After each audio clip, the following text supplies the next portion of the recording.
just make sure this is all set up here.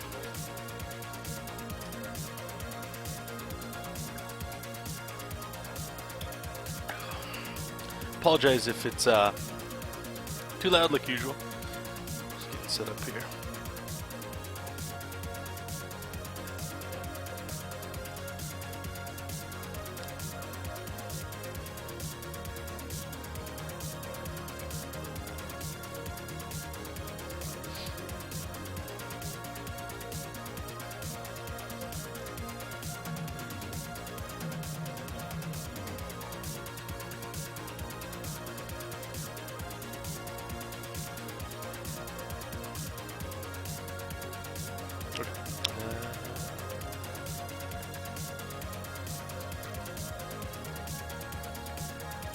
It's been like a week and a half since I've streamed, so I don't know what I'm looking. Alright, here we go. I think I found it.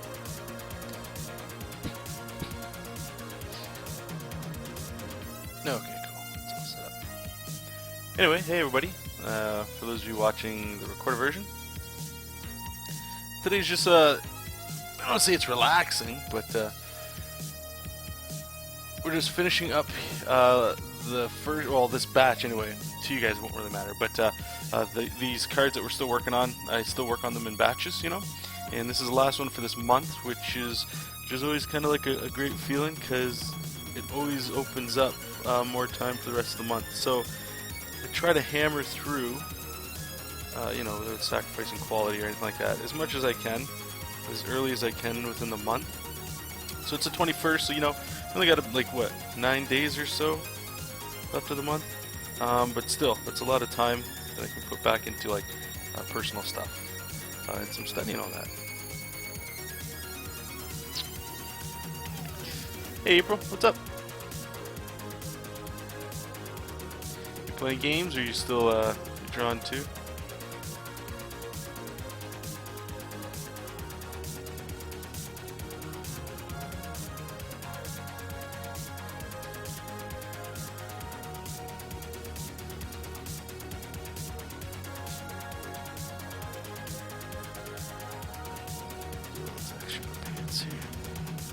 So anyway, what we're doing today is we're going to finish this up, like I said.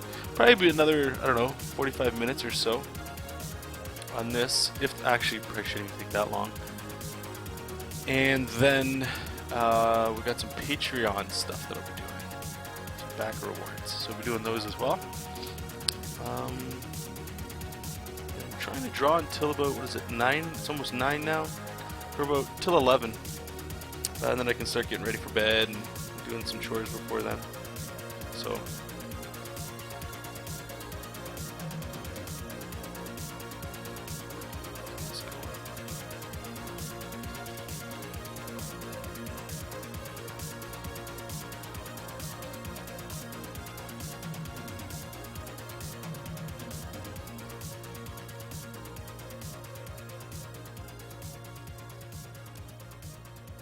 I'll actually do that shoe at the end.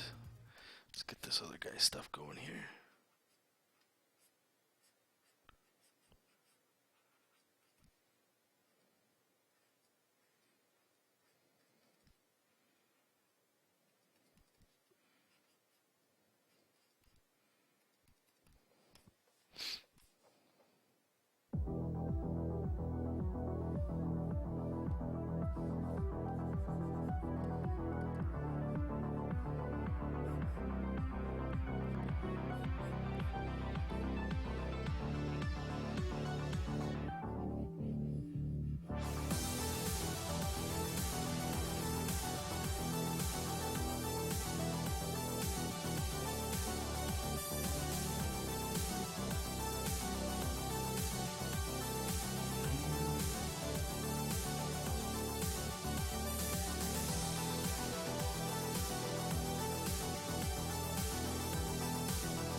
Alright, so all these messy folds going on in here.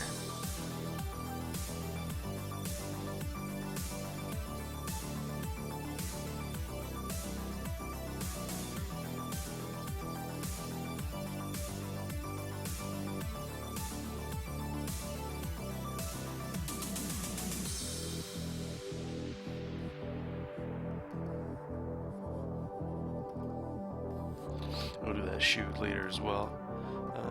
It should be good. So let's turn off all that shadow and start filling this stuff in here. Just filling in all the black areas that we carved out.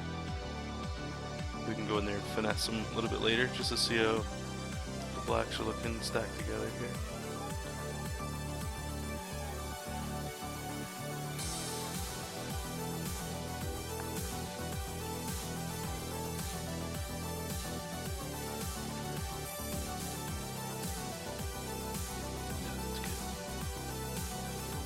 Hey, what's up, Felix? How are you, bud?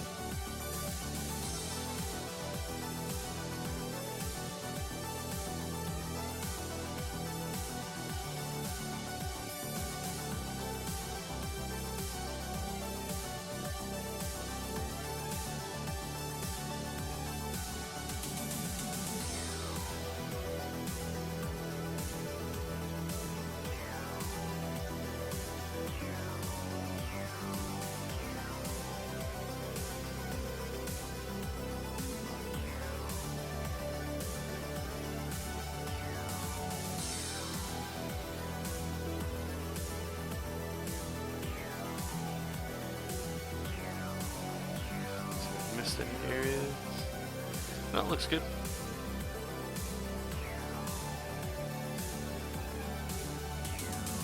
And we're just gonna go over again just to tighten up some of these spots here and just add a little bit more rendering. And then we're gonna get to the color portion of this, which is so simple. It looks kind of cool. I'm going to add a little bit of a starburst here, but I don't think I'm going to put line art. You're going to see, normally what I do here, it's like a textured background that I just paste into place, and then I just make these characters in full white. Just make them pop off of the background a little bit. So what I can also do with that white is play around with it a little bit more, so that I can have areas like right here where he's getting kicked in the side. I can just sort of make like a starburst, like carve out a white shape. So you guys will see that in a second here.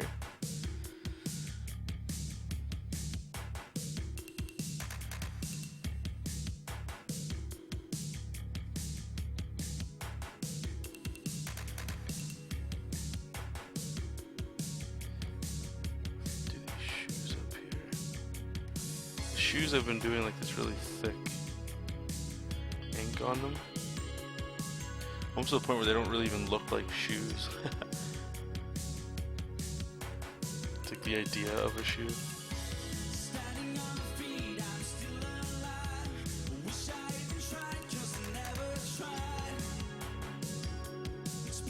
We're going to draw in white too, just to get some of these shapes going. So you can see the broken up areas in here.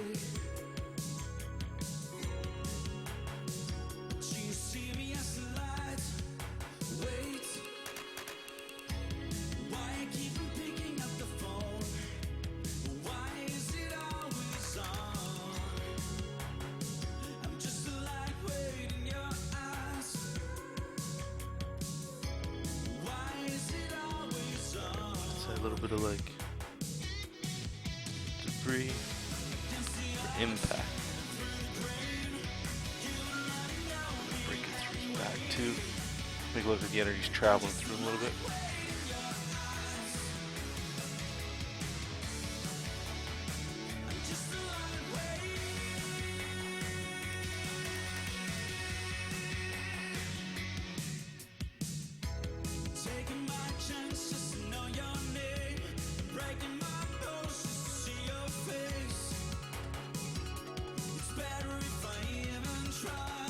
Okay, so that's enough for that, so we're going to save that. Then we're going to save it as our color version. And I just had to check my reference. I believe it's an attack card. What is this? 48? Let's see here.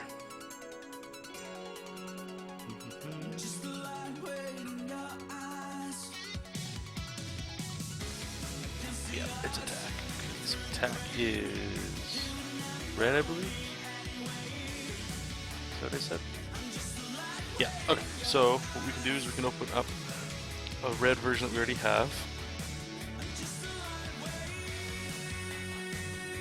Actually, you know what? I might keep this exact thing too. Let's just try keeping all this here. So I'm gonna bring the burst copy here, and we're gonna just copy. Actually, let's clean this up here. Layers. Burst is there. You can't really see it. I'm gonna turn it off here. And then we're gonna bring in these guys. Alright, we'll bring that underneath. If I put this to multiply, you'll see it right away. Right, you can just see where they're going. And we're going to make a new layer here. And we're going to color this one white.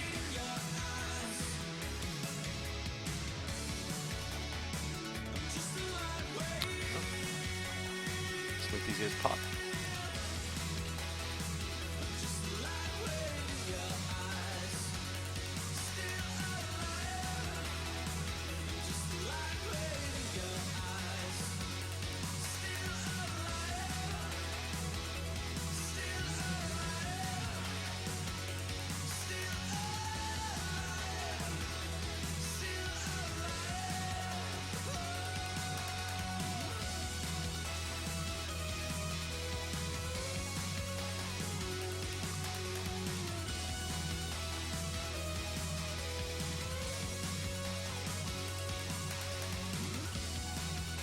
What I'm doing here is I'm just making like an outline and then filling that outline in.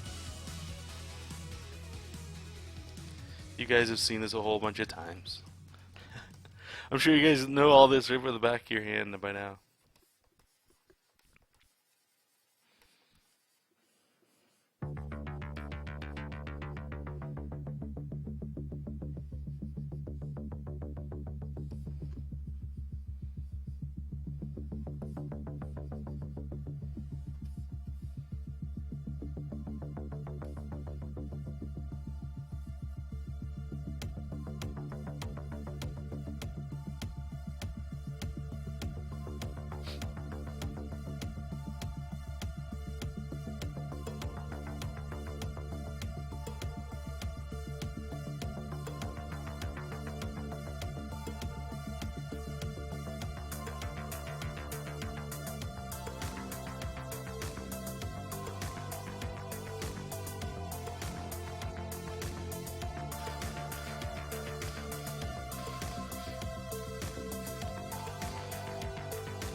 I'll zoom out here before we fill in just so you can kind of see what the hell's going on.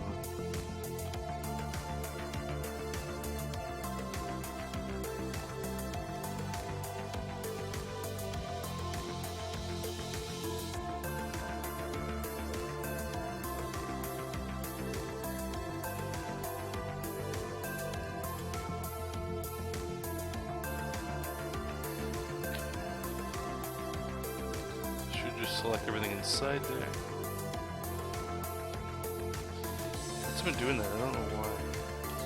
Oops.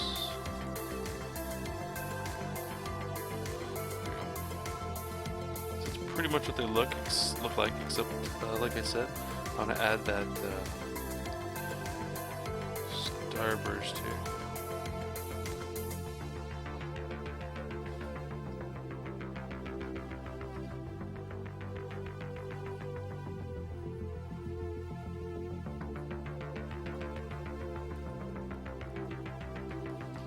some more debris there.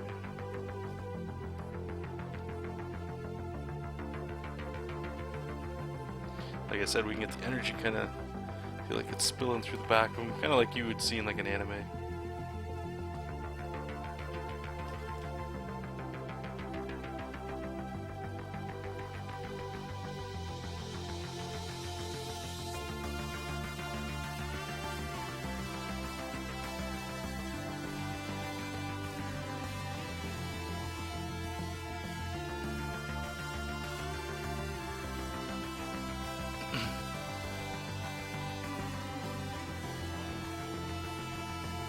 Have that burst on there, so let's see how that looks.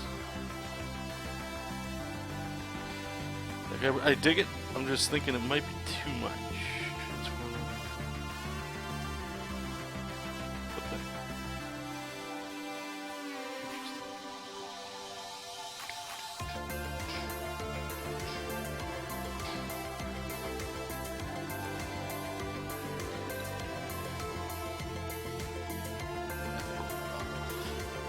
Okay, so let's save that.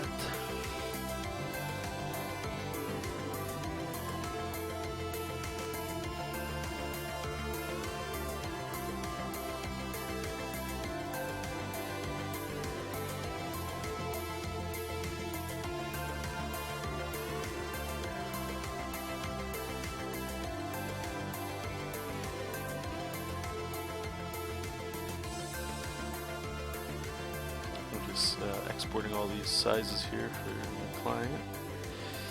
So 700 on that. Cool. Okay, so these ones are done. So I can close all this stuff. Close, close, close. Alright, let me just check my little thingy here to see what we got next to do.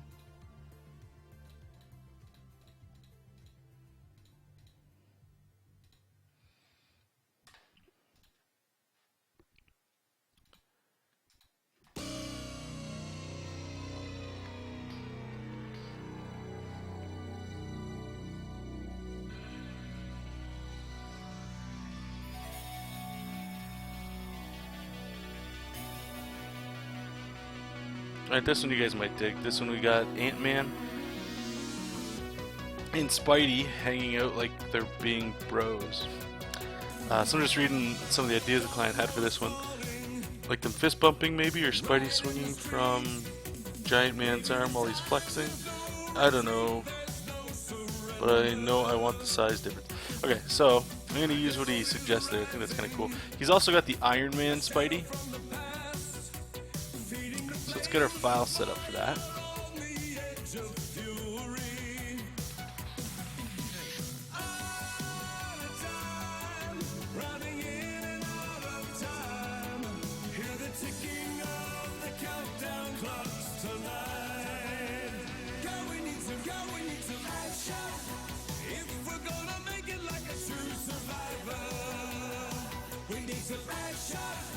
And I actually had one that I was working on.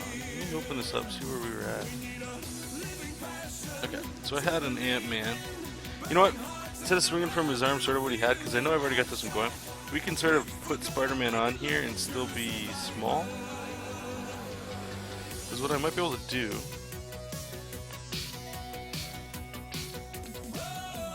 Sorry, this music's lost. Okay.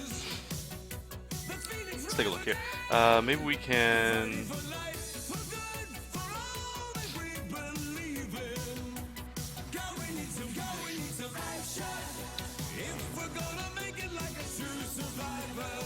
Yeah. Because these aren't... They're supposed to be quick, but... Just see something. Maybe we can get like a little bit of a perspective kind of going here. Hey Matador, what's up, buddy?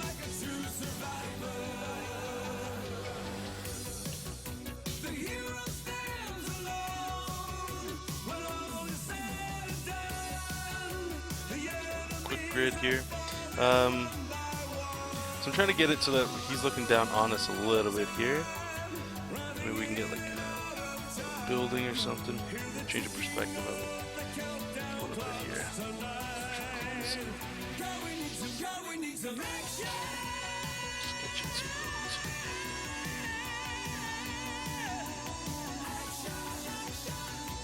buildings, and we can put like some cheesy buildings back here. Extra composition. Like I say, these ones are only supposed to be pretty quick drawings here, so I won't go into too much detail with them. But we still need Spider-Man apparently. So let's make a new layer here. Go to color. We're gonna change it to blue just to draw something up. Now he's got the Iron Man Spider-Man that he included as well. Hey everybody. Yeah, I know we got some Marvel characters going on right now, eh? So let's save this up. So what can we do with Spider-Man? He wanted the size to be a huge difference, obviously. So this is the thing. I've got Ant-Man in his Giant Man form here, the movie version. And he wants Spider-Man swinging off of him and doing all that stuff to show size. Now it's very hard to just, well, it's not hard because we're going to kind of do it. To put Spider-Man like here, he's not really in prominence. But I could have Spider-Man like right here. And without the buildings there, without like this, they just look like they're probably about the same size possibly.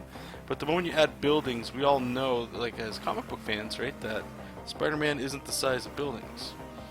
But Ant-Man, or Giant Man, can be. So that's the grounding that kind of gets us there. But he wants them to be bros, so maybe we can just, I don't know, I always like when Spider-Man's on somebody's shoulder or their back. A couple artists will do stuff where it's like Spider-Man's like on the Hulk and he's kind of like pointing, kind of like he's in control of this giant beast, So just do like a classic Spider-Man pose.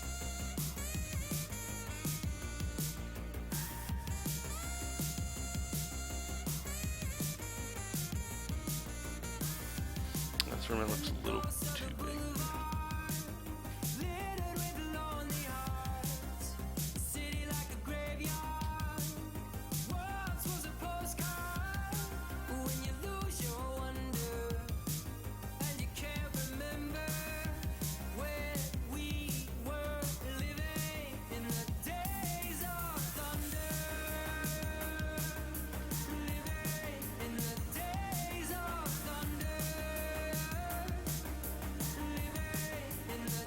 Just pull the reference there.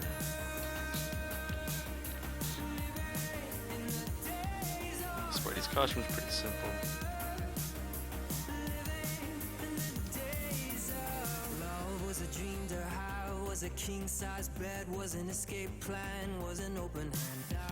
We're gonna fix this as we go, for sure.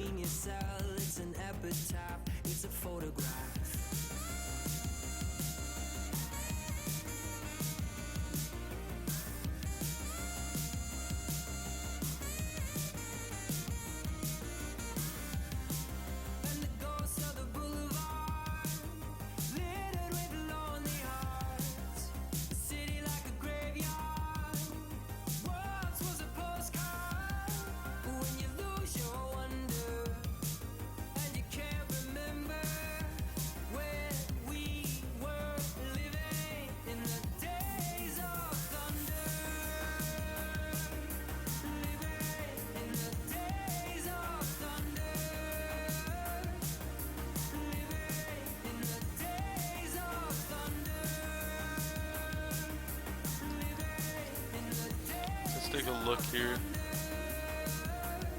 Spider-Man still might be too big here. We might have to be careful, because I mean this is a pretty small image, and I don't know. Is it okay? Might be all right. All right.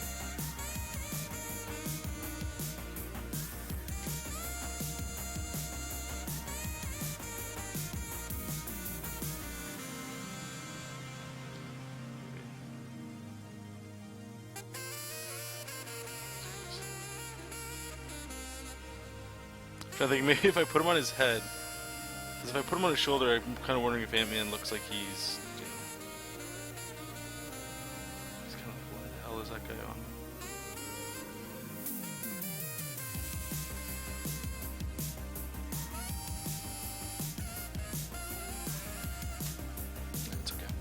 I'm gonna do though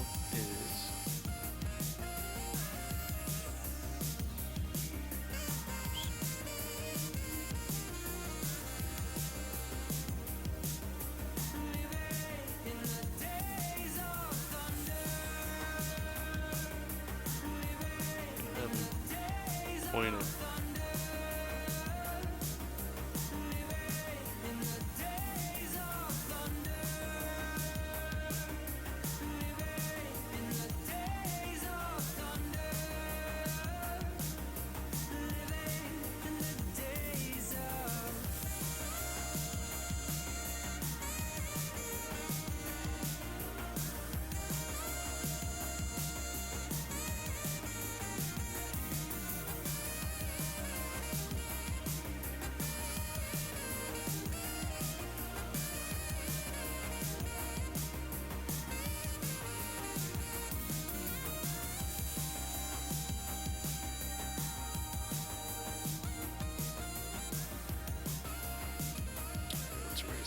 Stuff there.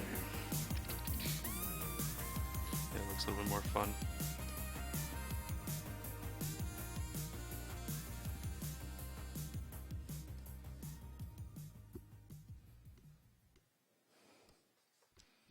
Alright, let's save that up there. And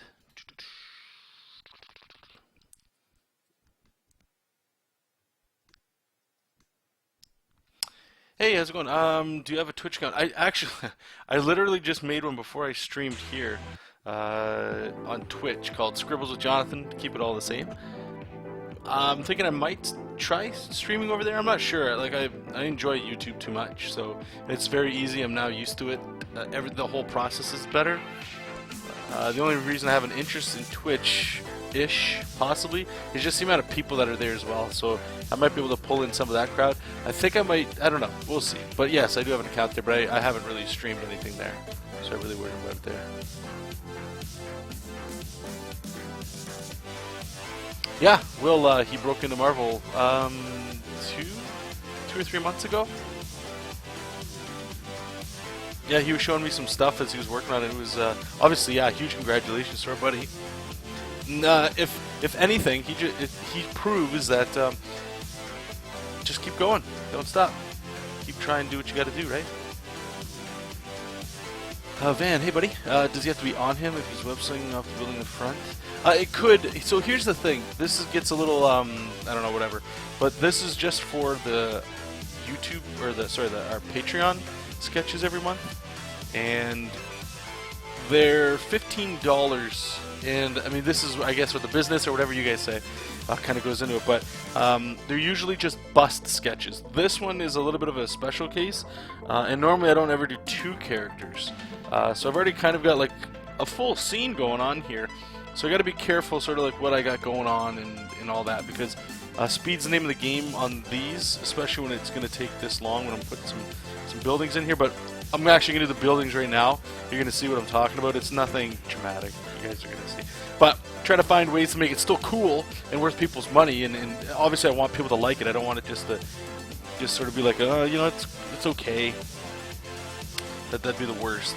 So I'm going to do actually here is I'm going to export this as a PNG. I'm going to save it with the same good stuff, same size. We're going to open it up into Photoshop, Photochaps. And I think you know where we're going to go here. We're going to use some building paths to make the buildings look like more work went into them than they did.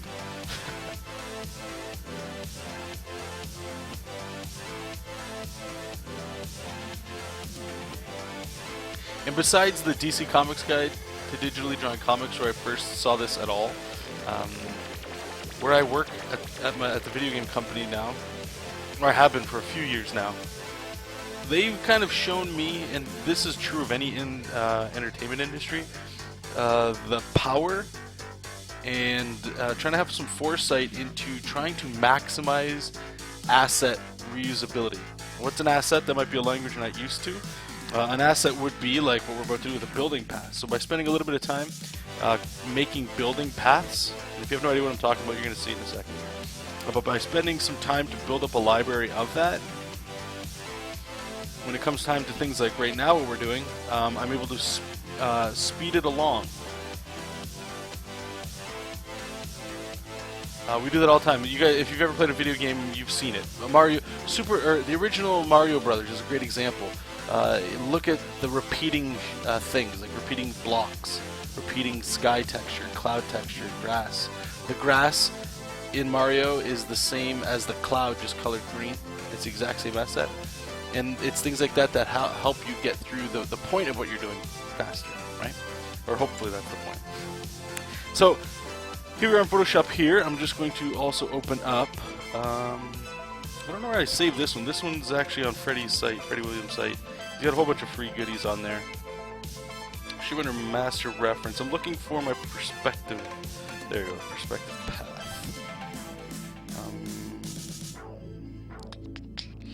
Go to paths, and I added the horizon in there, but so I'm just going to click and drag, and we're going to just bring that into. Is that going to work?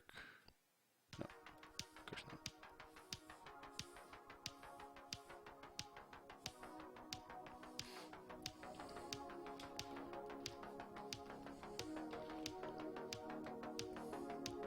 Alright, so we're going to select all that, copy. We're going to come in here, we're going to paste that in. I'm going to paste that again, actually, too. I don't know what the hell this is.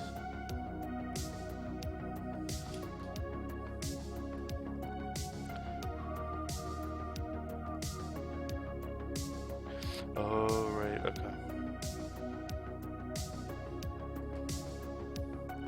I think that's because I didn't have a background.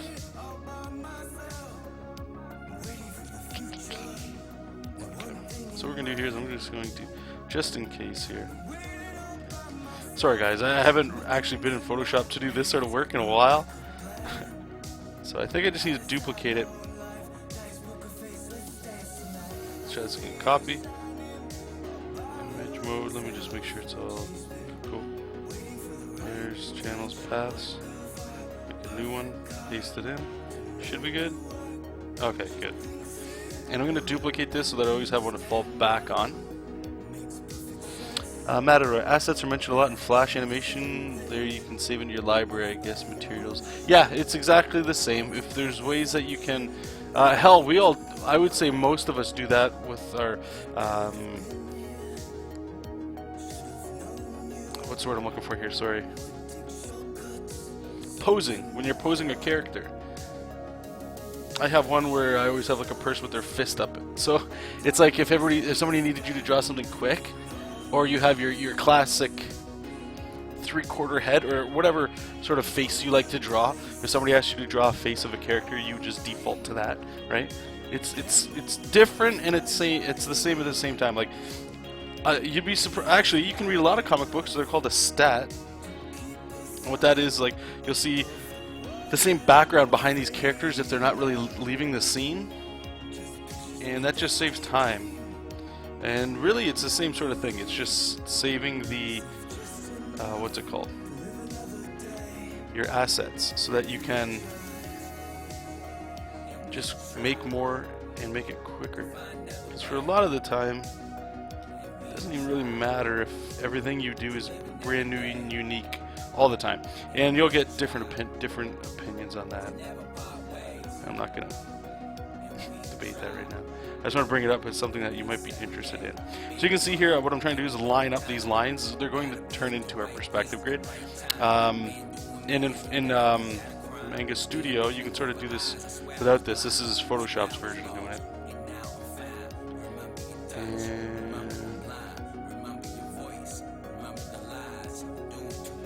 fill that white.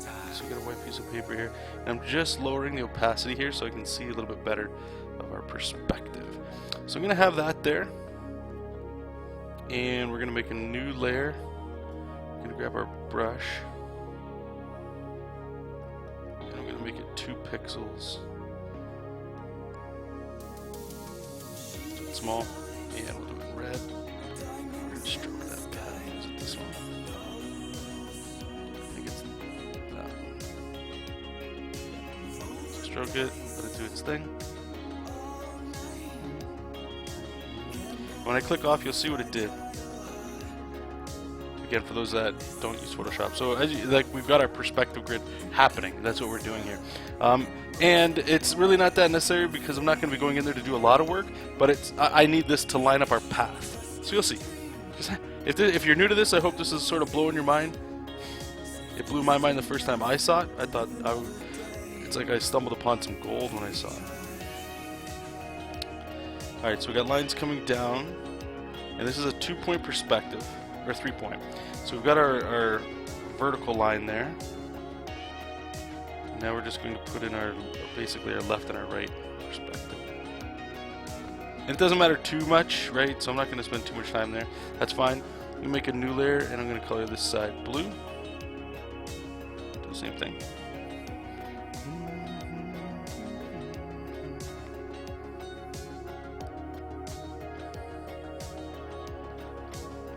Just going to bring it over here. Now this side, I'm actually going to Shift Alt so it stays in the same point,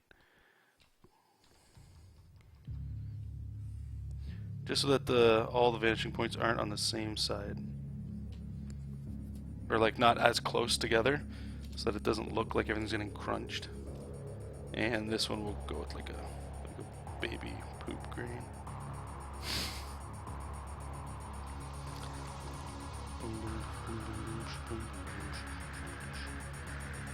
Alright, so let's click off our paths here, and if we turn off our this is like the perspective grid we're left with. Okay, so we're going to lower the opacity again on this guy. Actually, let's leave it here. So we turn everything to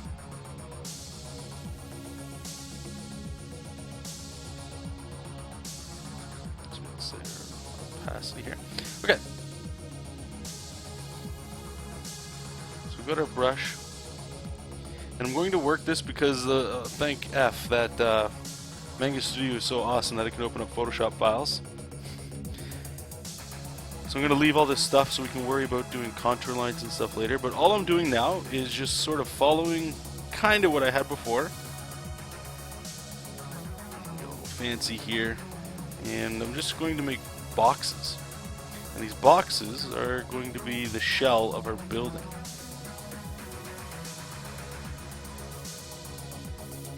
What'll happen here. It'll be pretty cool. I think it's cool. I keep saying I think it's cool. Shoot a couple of these lines here. When you get these straight lines in Photoshop, you just press once, lift your mouse or your cursor up, hold shift, and click it again, and wherever you click it, it'll go. And as you can see, it's not totally straight lines.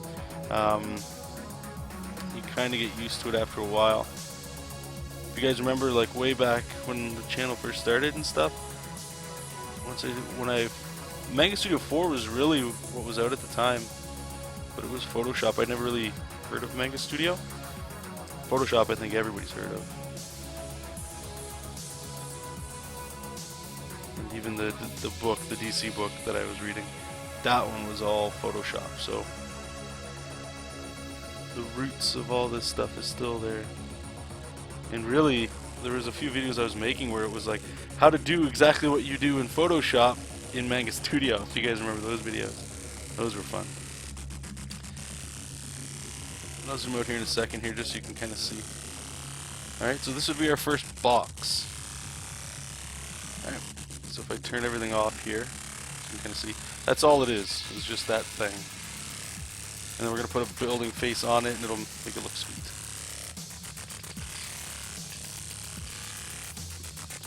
Together.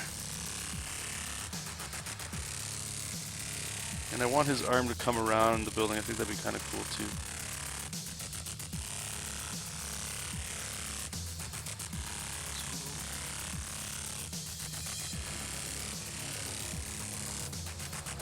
Put a second building in here.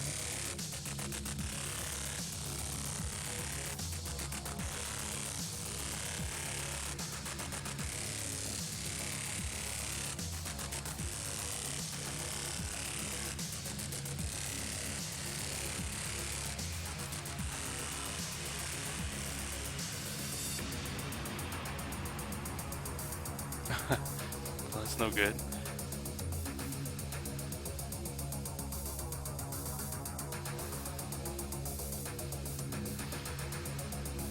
Alright, like I said, I'm going to leave these here because we're going to put some contour lines later here. I'll actually just B2 for building 2, B1 for the first building, then we're going to make another one here, and this will be BGB, background buildings. Now this one's just mostly for composition here, so kind of like what I was doing there with the buildings. I'm just going to freehand some buildings here. They don't have to be amazing.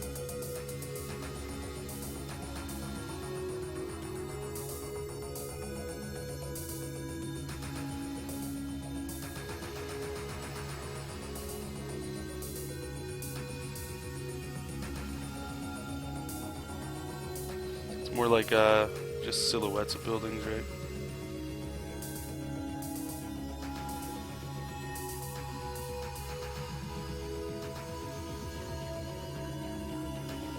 Maybe on this one we can put like a little bit of a billboard.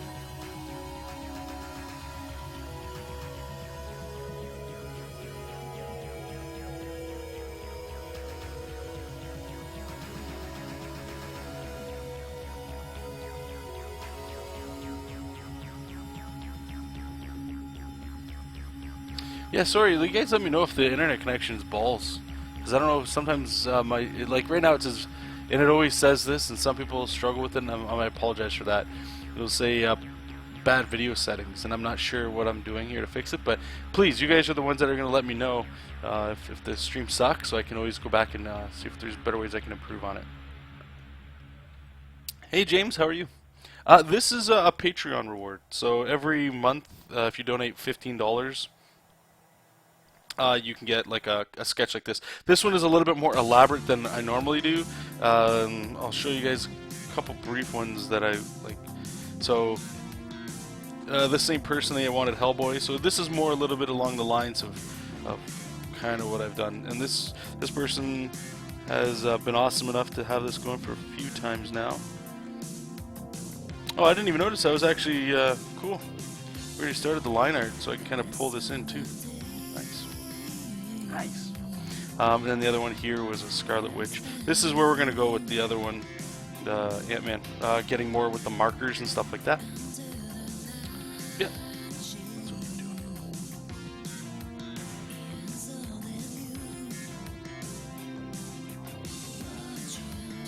doing. Okay, so we've got our buildings here, and now we're going to do the beautiful building paths. Now we'll leave that just in case. So Control O for open. Art.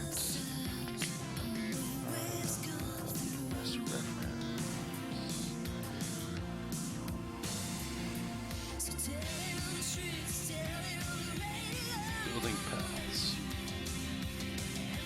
It's been a long while since I've opened this stuff. For those that aren't familiar, Freddy, actually you can buy a bunch of buildings from him. These ones are ones I've done myself. Which one will look cool?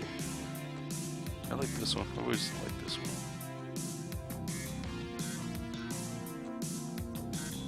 one. And I should say too, if the connection does start getting crappy, I do apologize because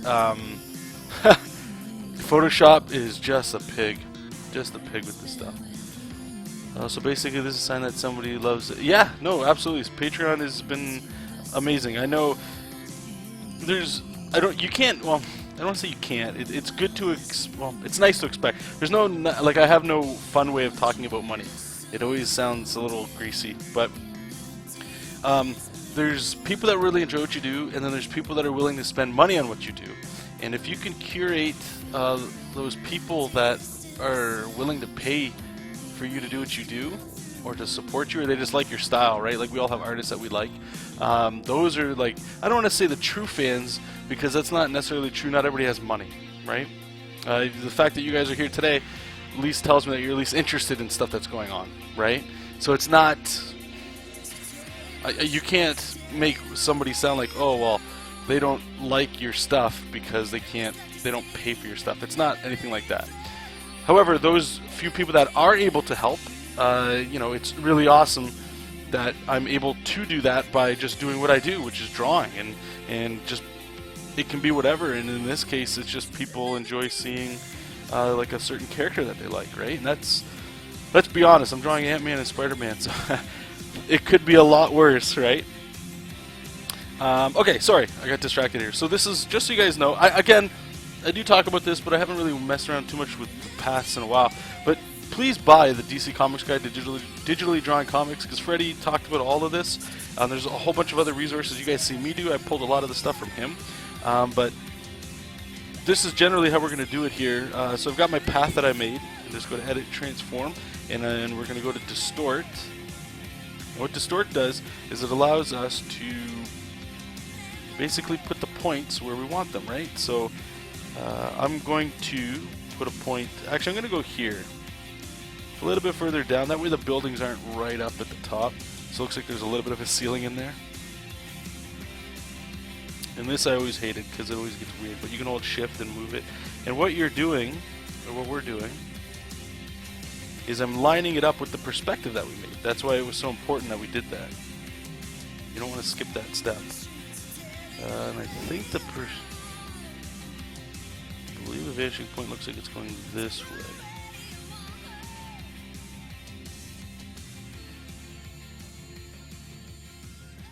Just trying to make sure here. Yeah, because that looks like it's the horizon.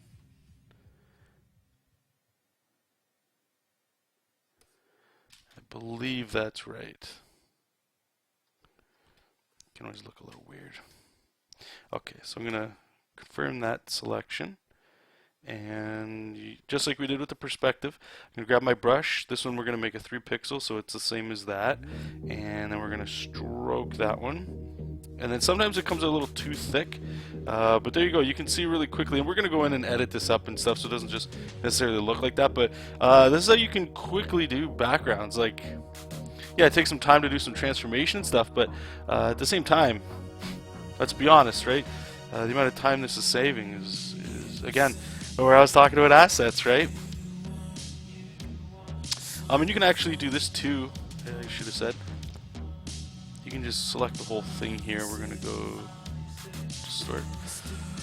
I just gotta answer a phone call, you guys. 1 second. I'll keep the stream going, but I'm just gonna mute it here.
we should think this through. It's alright, whatever. Always been the man I was, even before our time. You're my heart, I'm leaning to the right things. And here's the thing for me to say, still I stay true to my game. Changing me, I change for you, not for good. I gotta stay true to my game. Changing me, I change for you, not for good. I gotta stay true to my game. Good for my name. True to my game. True to my game.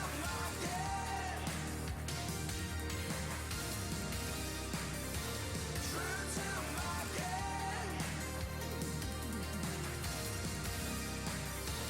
True to my game.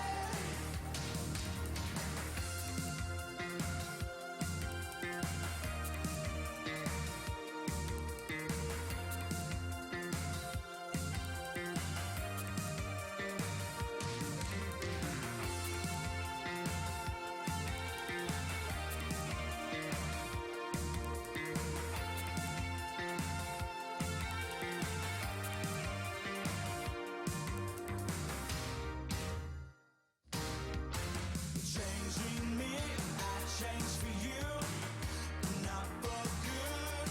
I gotta stay true to my game.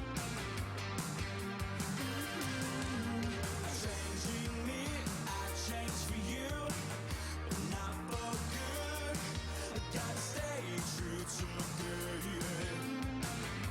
Good for my name. True to my game. True to my game.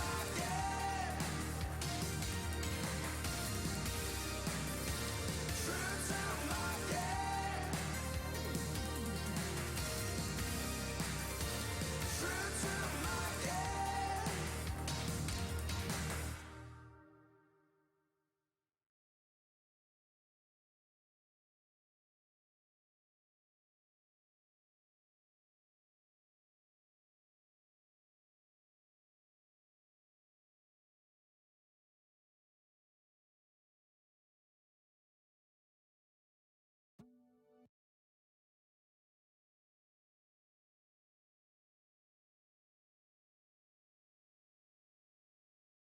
game.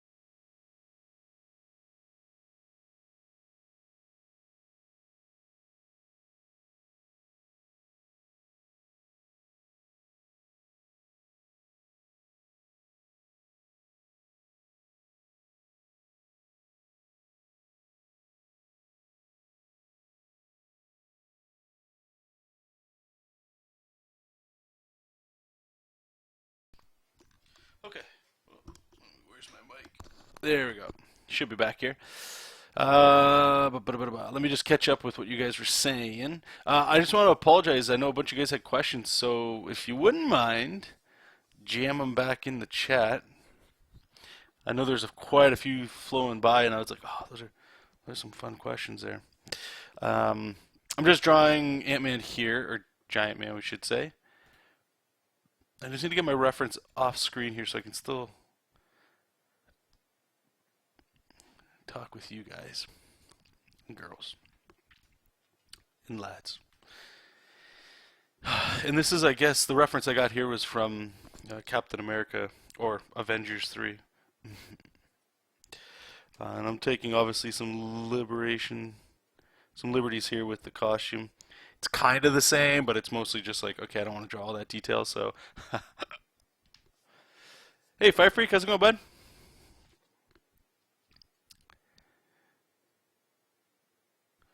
So he's got like a lot of these strandy things. Yeah, that looks good. And so what I'm going to do is sort of figure out the placement of them. Ah, shit.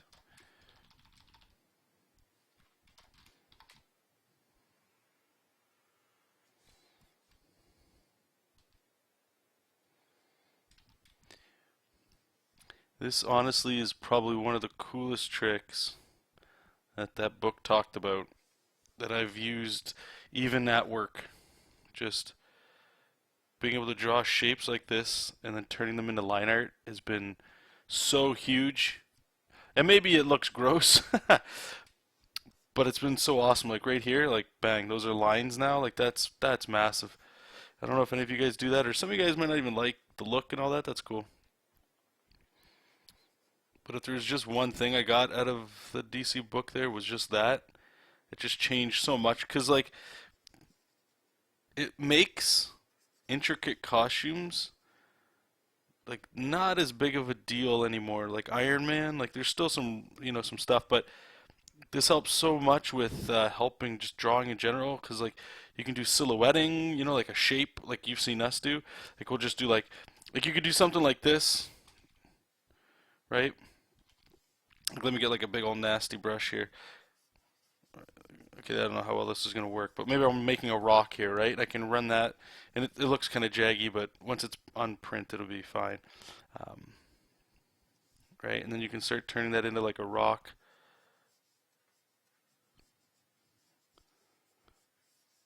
Or whatever you wanted to do. But just stuff like that has just been huge. Just been huge. Let's erase all this here. And cool.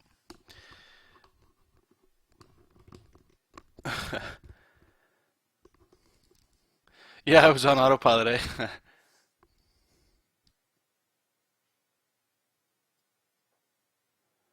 Oh, it did V. Awesome. I'm glad you got it. Thank you again for ordering it, bud. I hope you enjoy it.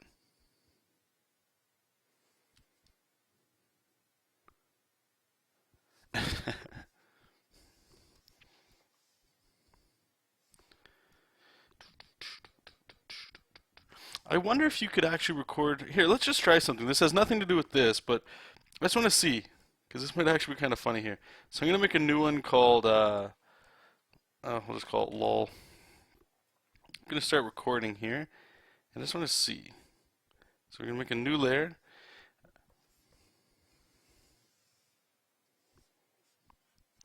I don't know if it'll actually, I'm trying to see if it will record the whole drawing. And I'm pretty sure it wouldn't.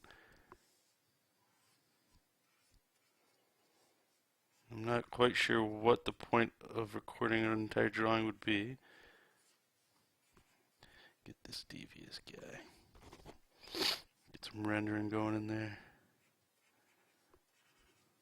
Yeah, don't trust this guy. Alright, let's see. Yeah, I don't think it did anything. Alright, so let's push play. Cool, nothing. Alright. Just wasted some time. I was trying to see if it would record like a drawing. Because that might, I don't know, that might be kind of fun. Okay. Fire Freak, how did I do what?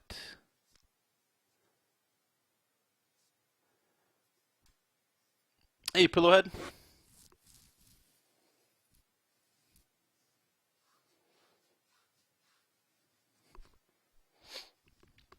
Alright, let's get back to this. What else has he got on his costume? I think we're just going to take some liberties here and just kind of wrap this up.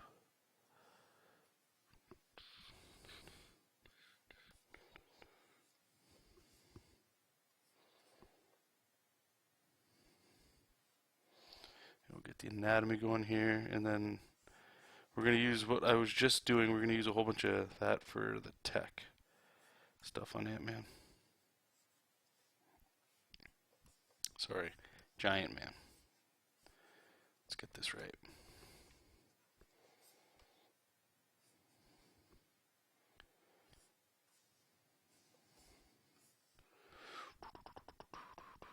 Oh, the line thing? Okay, yeah, sure. I'll show you in a second here because I'm going to actually do it again on his costume.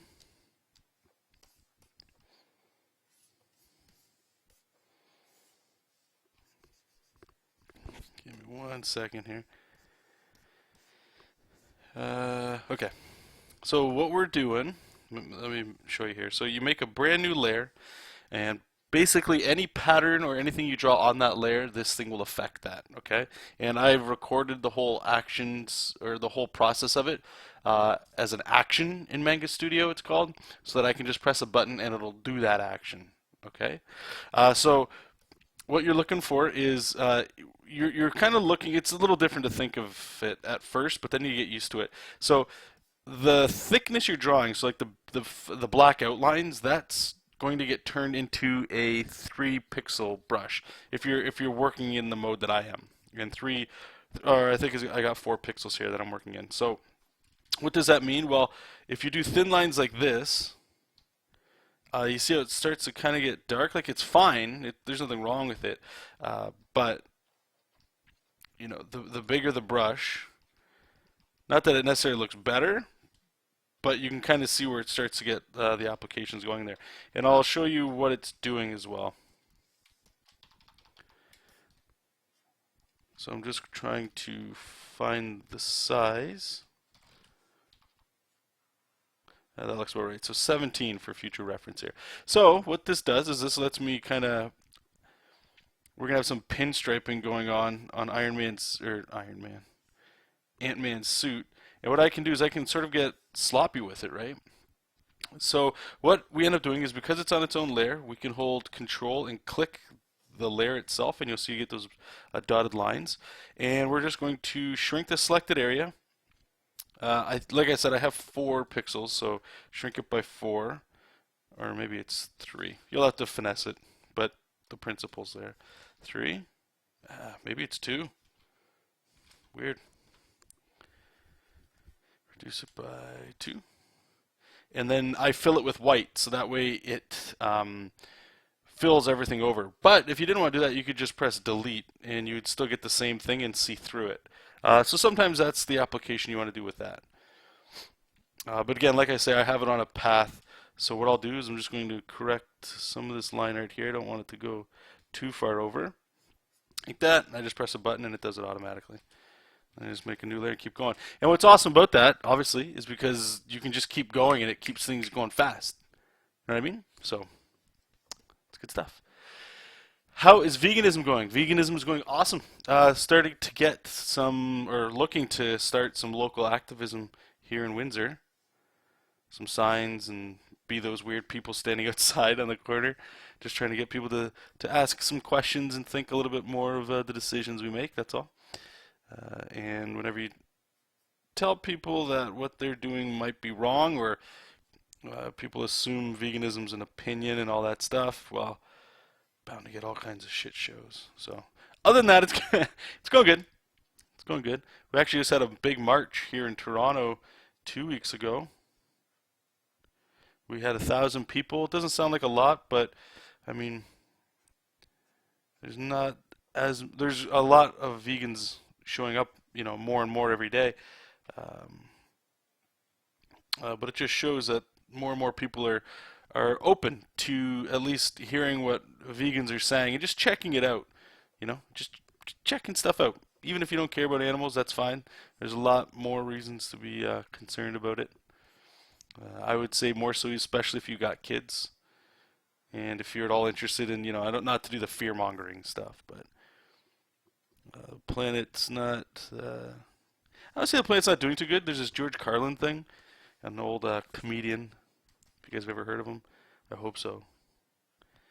And he's always talking about like environmentalists and people that care about the environment, and they don't actually care. They just care about their own habitat, and that's it. Because the Earth doesn't actually care, right? It'll just shake us off like a bad case of fleas, he would say. So the thing that happens is it just makes it really inhabitable for humans, that's all. So anyway, not to get too dark on us and get that going. Check it out. It's cool stuff. Anyway, yes, it's going awesome. And actually, you guys can let me know. I was gonna put some videos on YouTube itself, but I know the channel's about art, so I don't want to mix the message. I mean, it feels a little weird, but there's a farm sanctuary I'm gonna be going to in London next month, and it's just a small farm, but it's rescued slaughterhouse pet or farm animals, or some that maybe fell off a truck. One of them actually has brain damage. It's actually kind of sad, a pig, but it's fun. I plan on doing some recording there and just you know, it's cool petting turkeys, as weird as that sounds. No, I wish I was working for Marvel. This is a Patreon reward. So every month, anybody that pledges 15 bucks, you can get your own. It's usually a bust sketch. This one was like a combination of 2 months, so it's a little bit more in depth. Like I say, there's no backgrounds usually ever in any of these things. Not like this. This one's already taking much longer than they normally would, but for the most part, it's pretty much the same. Just catching up with you guys are saying there. Yeah, thank you. Yeah, send as much vegan stuff my way as you like. Yeah, thank you. What would be the final size of this, and why is your setting at 2 by 3? Again, this is just a good size for me. Like when I email it to somebody, I mean this is on a small Cintiq, so you can't really see it, but it's I don't know. Usually it's horizontal, but it just felt like a good size. It's almost like a comic panel size. And the final size, like I email people this as well, so it's 600 DPI. And let's take a look at the size. Let's go pixels here. So it's kind of small as well. It's 1300 pretty much by 2300. So this is 100% here. And again, this isn't, this is for, like you could print this. It's a smaller image, that's for sure. And the other side thing of it, the other thing to think about, and why I'm doing it this way as well, is because if people wanted like the big juicy pictures and stuff, I offer that, but it's more money, right? Because it takes longer to do that. Normally, like again, like I say, I keep saying it. These aren't normally drawn like this. They tend to be much smaller. So the final size, I mean, I send them this, and then I'll make a for web size, so it might be like 1,000 by something, so that usually people that want you to draw artwork for them, they don't necessarily have Photoshop, so they can't edit the size. So I like to give them a high res image in case they wanted to print it out for their own use, as well as a version that they can post online if they wanted to do that as well. So check this out. There's like these really cool intricate patterns on his little hand thing. So we go to 17. So what we can do is I can actually just kind of carve in some shapes and run our script there, and bang, it takes some finesse, but we're going to ink over top of this too, right? So you can kind of like bang this stuff up even more. Whoops. And I'm not going for 100% costume accuracy here.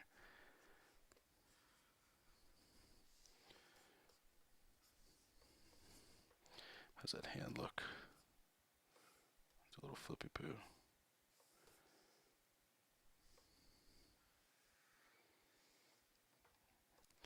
Yeah, I want to add some more to his back here.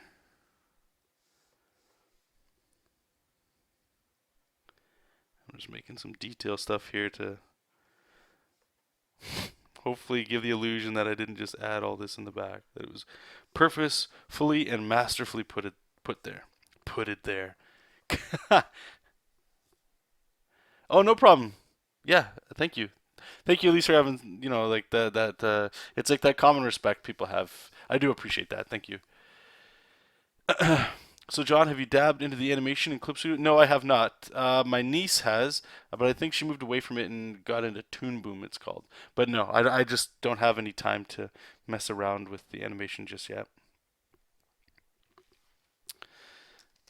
All right, so he's got this, and so I'm going to actually do it again. I'm going to use my marquee tool again. Just to highlight, I guess, the power of this, but to show you guys too. You guys might be interested in seeing all this stuff. So it's a gauntlet that he's got.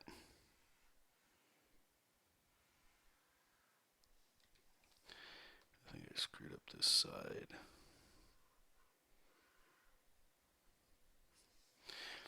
And if you think about this like a silhouette, like I was saying a little bit earlier, I'm going to show you, in case that didn't make too much sense what the hell I was talking about, how cool this could be.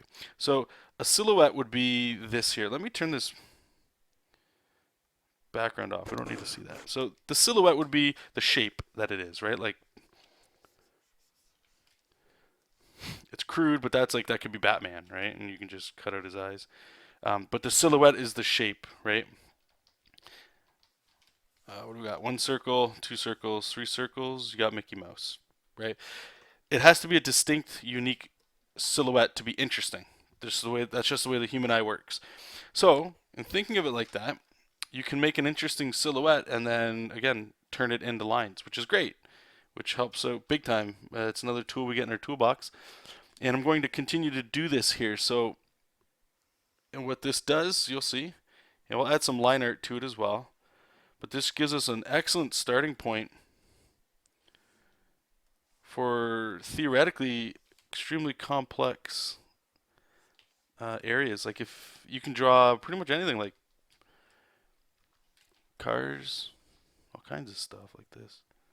Take some practice for sure. I don't want to make it just sound like it's act now, you know, and we'll throw in a free sham wow, that kind of stuff. I'm just making sure this is all in the same kind of layer. So I'm going to bring this over here. Maybe we'll get like another thing over here. And then from here, I'm just going to make a new layer. And this is where, obviously, the more practice you get in drawing kind of helps. We're going to start turning this into like 3D objects here. So you'll see how you can get some unique shapes.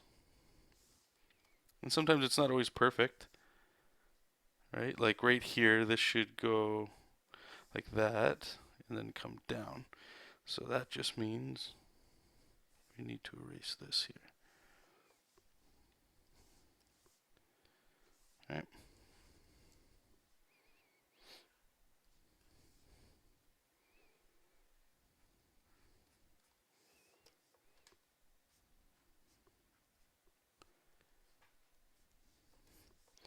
And I'm sure this doesn't work for everything, but for the amount of stuff it does work for, good stuff.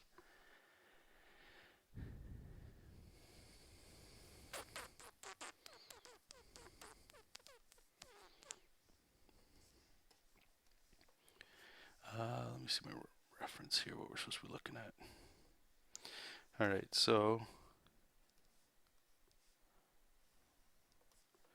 let's start wrapping some of this stuff around here because I don't want this straight shape that we kind of had here. I want to lose a lot of this straightness and start doing this stuff here where you're wrapping form. And by wrapping, it's going to really help sell that illusion that this is like a cone in space, you know, like it's actually got some texture going on to it and some volume. So let's zoom out here and just take a look where we're going. Right? Like it just, I don't know. This stuff always fascinates me because it makes it look like there's a lot more going on than there is. And it's easy to get lost in it for sure. 100%.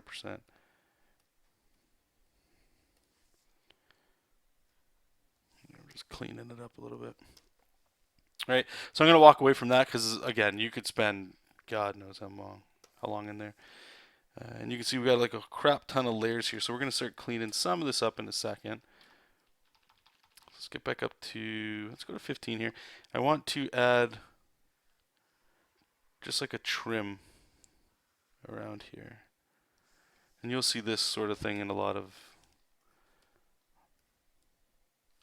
I'm just moving the layers around. Actually, so when we ink, we're going to kind of merge these together so they sort of look like they work in tandem with each other. Where's this one? I don't see what this looks like. We can actually start playing around with some of these layers. No, it's getting too busy.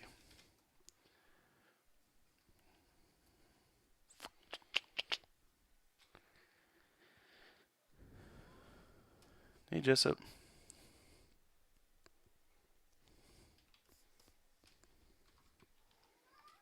Hey, buddy. What's up?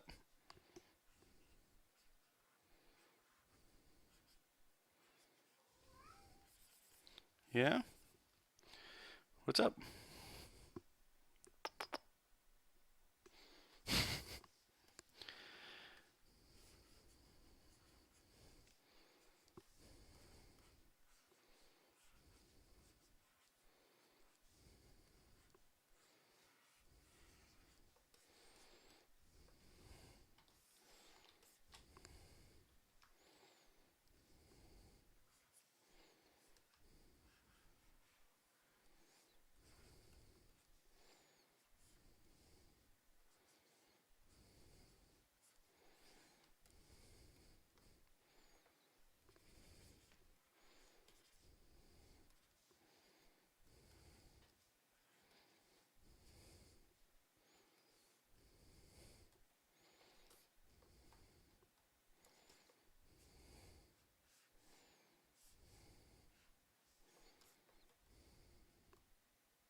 Okay.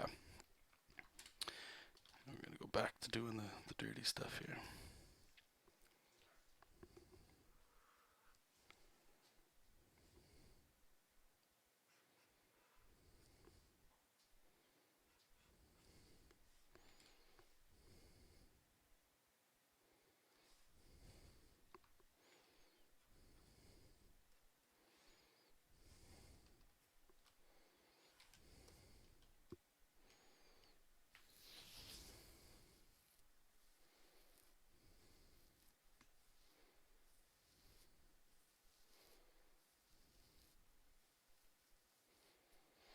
Dun, dun, dun, dun, dun.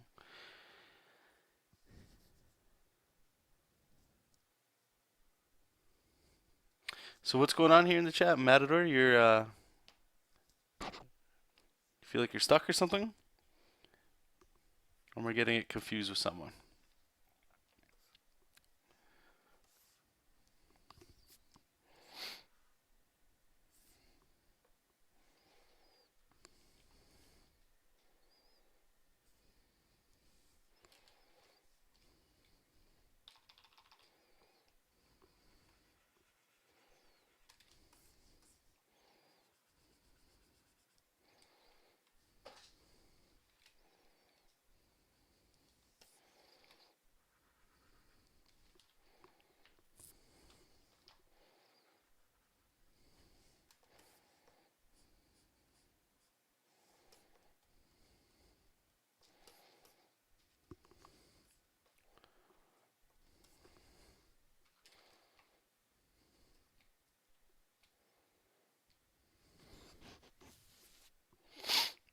Oh, okay. So what are you getting? You just want to get better.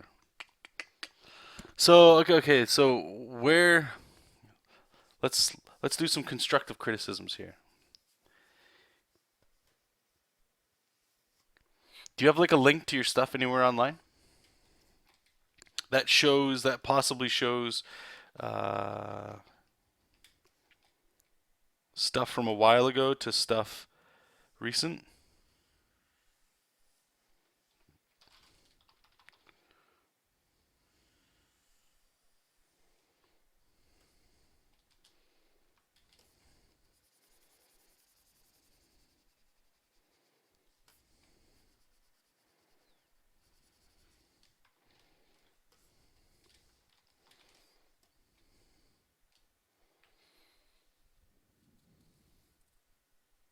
Oh, I see what you're saying. Yeah, okay.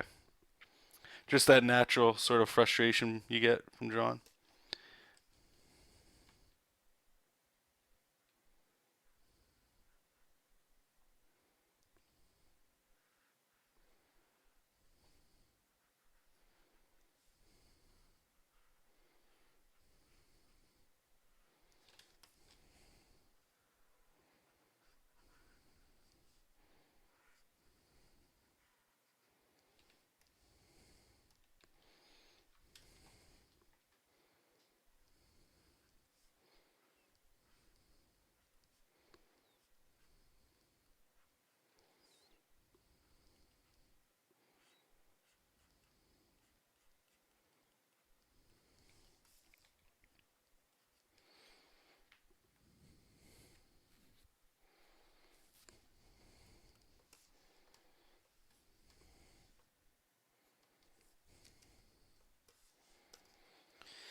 Where's our background here?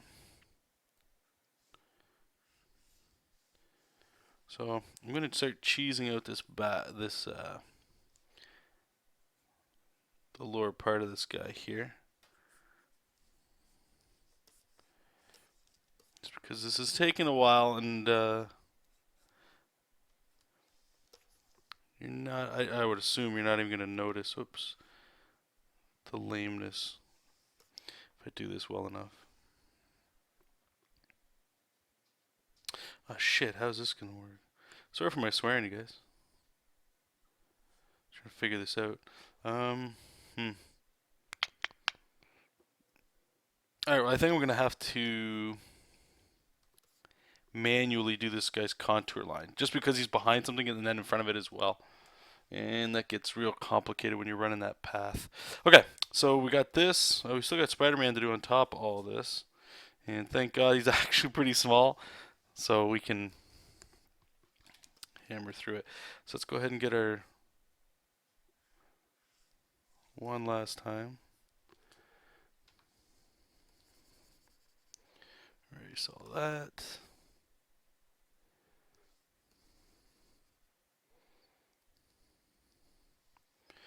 And I'm going to start merging all these layers here. We got a whole crap load of layers.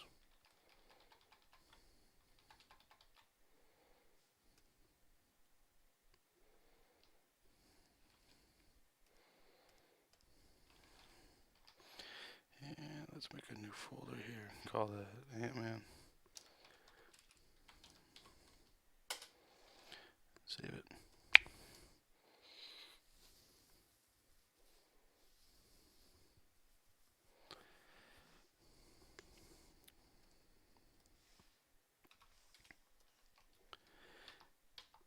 Alright, so we're going to get the contour line again. Or actually, sorry, it's the dead pixel line. And this is really what you just do in Photoshop, where you hold shift and you kind of just shift click. This is how I always used to do it. And you can actually kind of get like a little bit of a textured brush going if you want to get like some cool line weights here. But then I sort of conceded to just using the action that you guys saw me use here. And I use something actually pretty much exact same thing in Photoshop as well. Because I figured out I could just draw like a contour line over top of everything. If I wanted things to be thicker or thinner, I could just draw in black or white. And since this workflow just seems to excel at productivity, like going quicker, having like a button that you press that does this by itself just, I don't know, seems to make sense.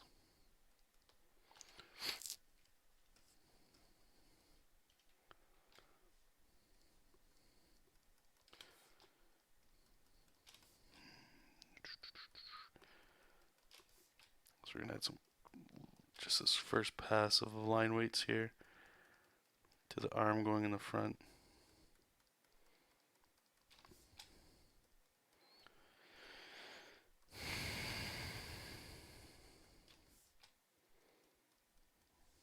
I don't miss doing this.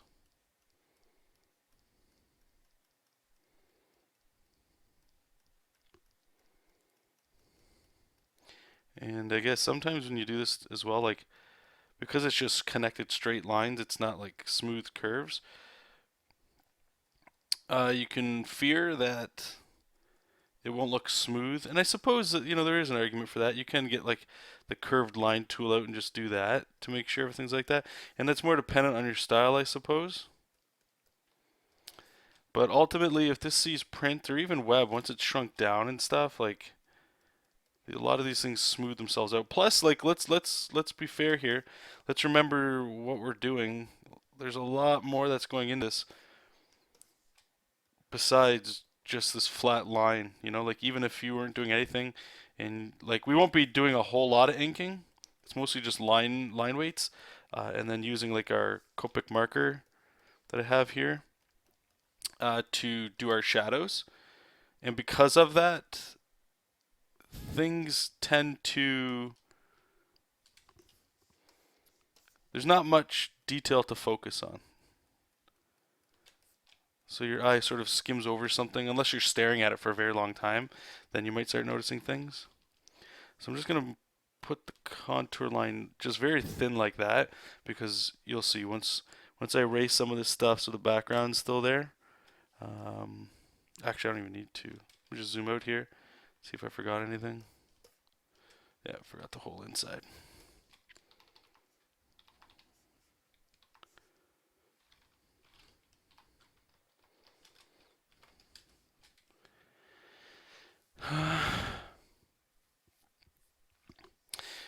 So if you want to get into storyboarding, do you not want to do comics? Or do you want to do comic books and storyboarding?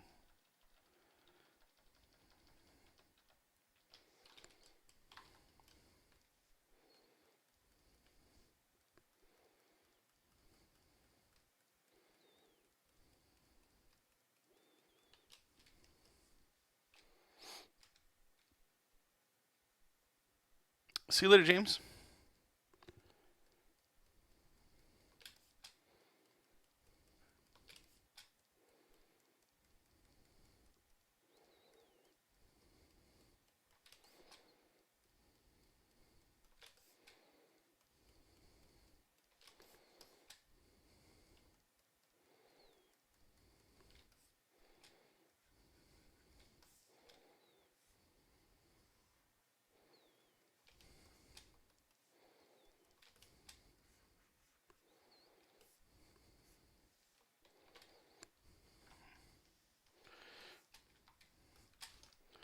All right.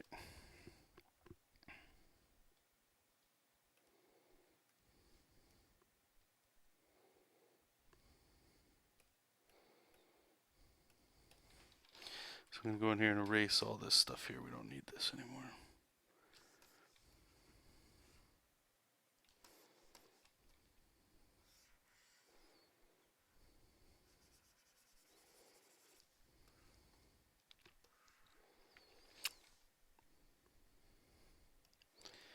Put a line underneath it here.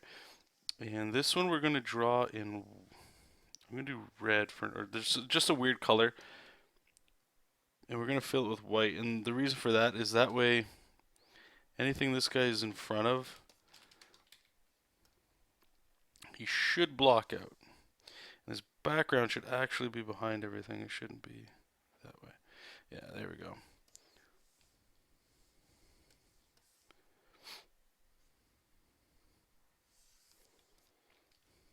Comics is just something you I don't really know. Yeah, that's what I've heard too. A lot of storyboard stuff for that. But so I guess I like to, as Fire Freak knows, am I planning to finish this night? Yes, I'm planning to finish this tonight. I would very much like to just cash it in. You know, I still got work in the morning and all that stuff. Full day tomorrow of more stuff when I get home and yada yada yada.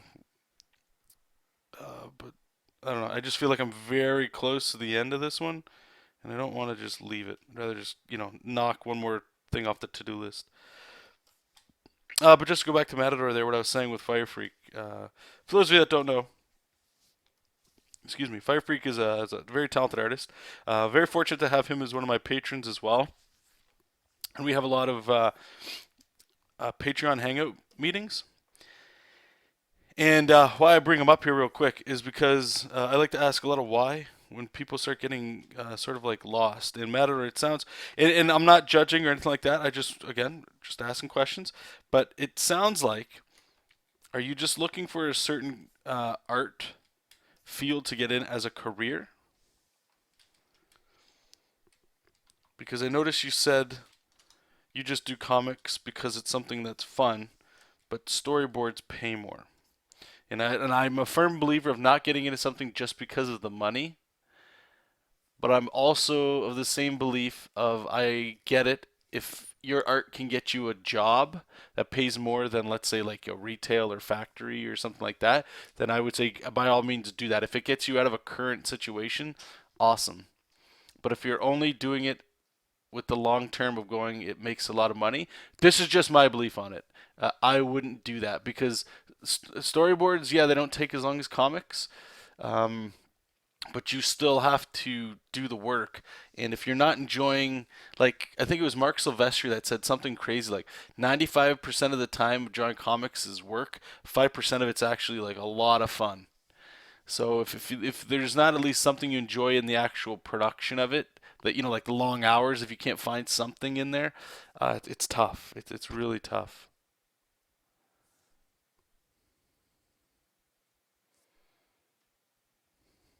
So again, I'm just asking why because hoping you've asked why, and you're sort of getting to that point yourself where you're like, okay, yeah, these things are starting to make more sense, and those are the sort of like the fields that I want to go down.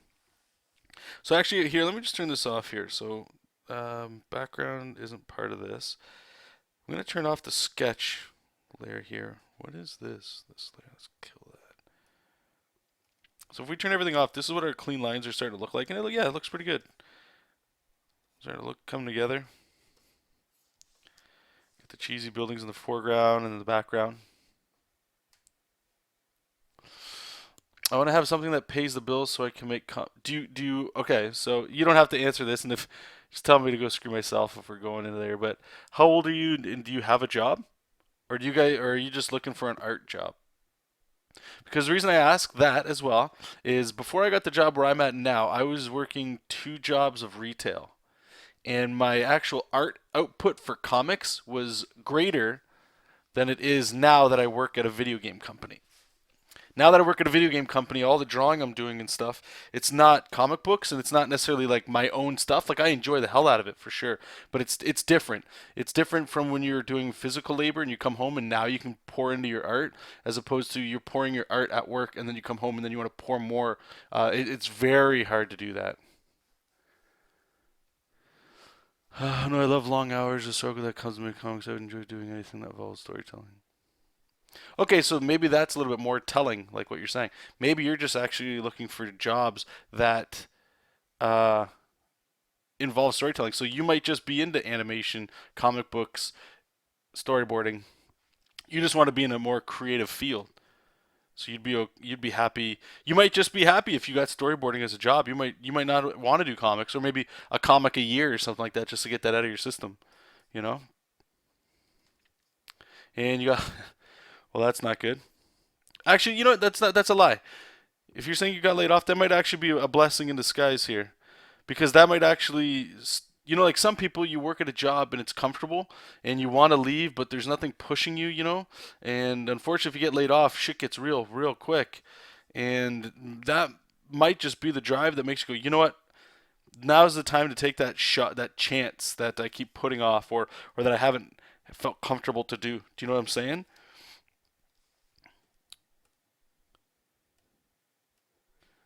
Just trying to shed some optimism on this, I hope. I turn Ant-Man off here. Spidey.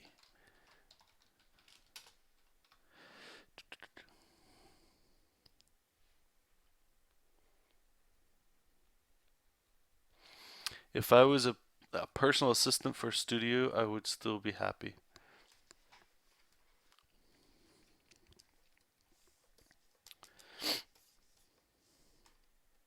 Yeah, I thought, and I really don't want this to sound like I'm trash talking my job because I'm not. But I thought, oh man, I get to draw like concept art for video games, and granted, it's not the style that I normally draw in, but at the same time, it's drawing, and it was a huge like to me. It was like ideas are racing in my head. I'm like, now finally, I've got an excuse and time. Like I'm gonna be drawing at work. I'm not gonna be physically like tired, and I'm just gonna be able to hammer out artwork. This is awesome. Like this is gonna be great. And for the most part, it's true. But the grass is always greener, they say, right? And that was definitely true. Just I find myself uh, taxed in a much different way now that I'm actually asked to use the art side of my brain while I'm at work, right? Because when I was selling video games or at the dollar store I worked at, nobody cared. Like nobody was asking me to, hey, can you design something that doesn't exist and make it believable? Could you do that? Like nobody's asking that. I was asking that of myself when I came home from those jobs. Like the biggest one was the standard that I was working on. That comic. I would come home and I would just, get into art mode, and it was almost I don't want to say magical because that's romanticizing it, but for me there was a transformation that happened. Whereas now it's like I'm always in that mode, so distractions come a little bit easier because it's sort of like I'm not trying to like make it sound like I'm not doing work at all, but it's like I've been working all day. I've been in these softwares all day, and this is probably sounding like oh boo hoo. But I just want to share this stuff with you guys, just to I don't even know why. I just feel like it's running you guys down, and I don't want that to happen. Regardless, if you're creating and stuff, and like you said, storytelling. For me, I'm 100% with you on that. The storytelling part, that part of me gets satisfied regularly, a lot more regularly than it did before. Because we'll have creative discussions of like, hey, let's try to come up with a video game that like you're not gonna get those kinds of questions when you're working at like a non-video game job or a non-creative field, right? So yeah, there's definitely the bonuses there, but I still enjoy comics and I'd like to make my own, right? Like there is that artist in us that wants to make your stuff, um, and sometimes it's really hard to tap back into that when you've been in that all day, you know. For me, there's other people that they're able to just hammer that stuff out, and more power to them for sure. Fire Freak, John, can you just quickly flip through your process layers that you got you to this point? Oh, sure, yeah. Okay, so let's turn all this off.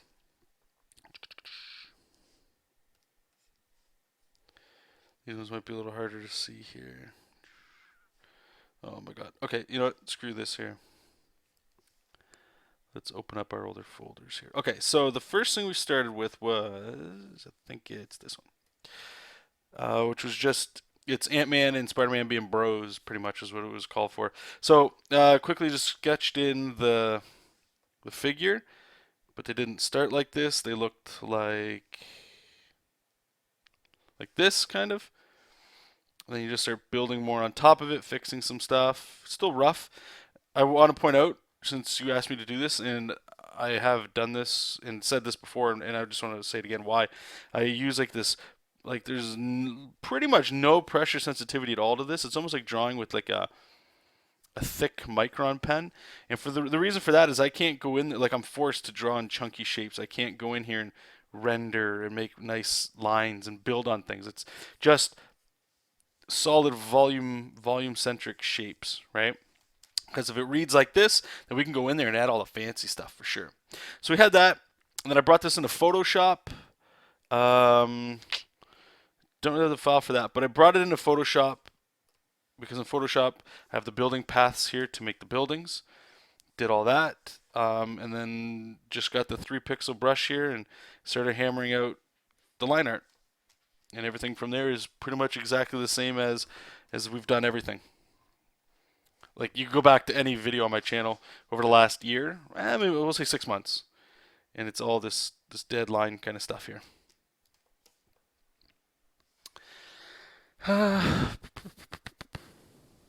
Dan, I love the comics that actually have a message like Watchmen. That's my favorite type of self-help. Yeah, absolutely. Matador, you're lucky, Jonathan. You're making art all day. You can't get any better than that. No, and that's what I'm saying. I don't want to make this sound like I'm, crying a golden river here. It's different. It's just different. Once you get an art job, it's amazing. Everything is awesome.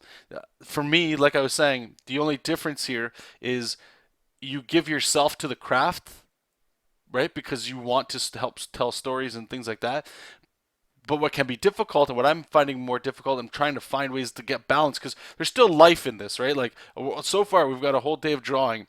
You want to go home, At least I do. And I still am very interested in continually telling stories. But you know how we all, maybe I just have my own, I'm sure there's a good portion of us out there that have that feeling that we still have stories inside of us that just belong to us that we want to share and we want to make. And those are things that I want to make more time to do. But then there's life and all that stuff. But when you spend all day drawing, like there's only a certain amount of willpower and focus and ability you got in a day, and you build on it and you build on it and you build on it and you get better. There's a reason why there's people that do 22 pages a month and they can't do more than that, right? You're working 12 hours a day. You can't do more than that. Even though you're sitting, and it might not be a lot, anybody that's an artist can tell you how hard it is to do comics, right? To draw, to create anything, it's hard. It's fun, but it's difficult. And to do that all day, like I said, you've only got so much, like in a video game, your stamina bar is only full for so long. And you can take breaks to kind of like jump it back up a bit.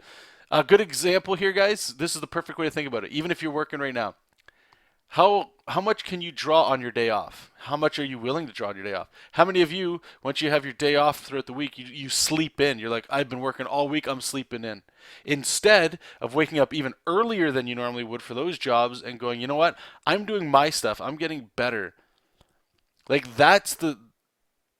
from what I've noticed, that's the magic sauce. It's how much are you willing to give into it to get out of it? Because throughout the week, you never know what's going to happen and how much hours you'll be able to devote to your stuff. Even it doesn't matter the job. Drawing is, yeah, it is easier and it makes you happy because you can do it for sure. And if that's all you want to do, then by all means, that's all you want to do. And if you're done work and you don't want to make anything else, that's fine too. I don't want to say that you always have to be making stuff at all. No, that's not at all what I meant. This is more going towards the people, I guess, like me, that I have that love to create stuff and share stuff and be a cog in a machine. I love that. But there's also that part of me that really wants to also do my own stuff outside of work, right? And that's just me. And I know there's other people that are like that, and that's more along the lines of like where I'm kind of pushing for that sort of stuff. So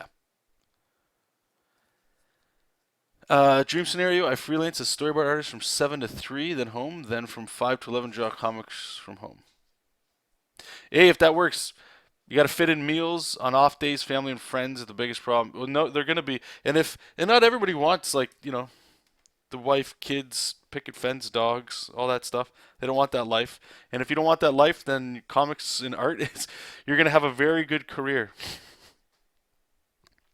I can tell you that right now, just because you're not gonna have those distractions, and that's what they are. And I hope that doesn't come across as cruel, but most artists will tell you they just wish they had not okay. This is gonna start sounding real friggin' weird.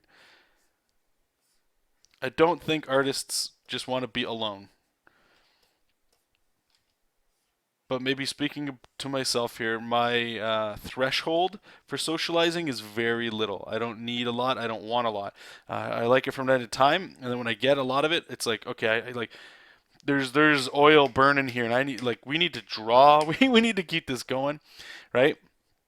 And I find that like people that have more physical jobs, let's say, speaking in experience here, or not experience, sorry, just how I see it. Uh, Maybe you're in sales or something like that, and all you want to do when you're done work is go home, relax, play games, spend time with the friends, family.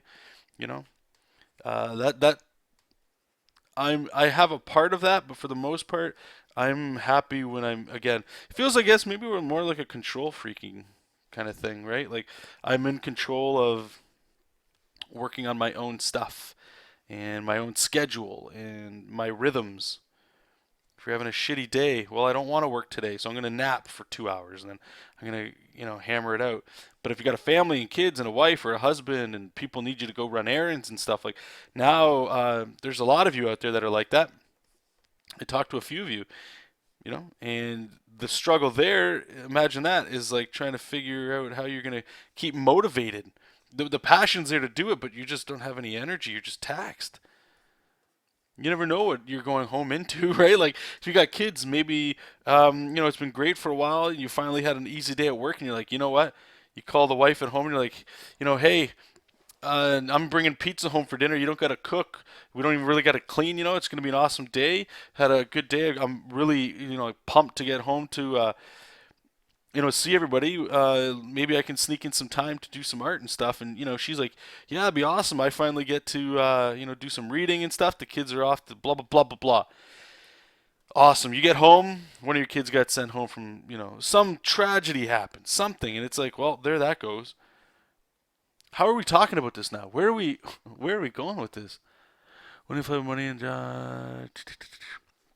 art of Delroy is saying, I'm working at a grocery store, but I do freelance on the side. After don't freelance stuff, my day job feels even worse. Yep. Yeah, no, that's what I'm saying. I felt like I got more art done when I wasn't working at an art job. Personal artwork.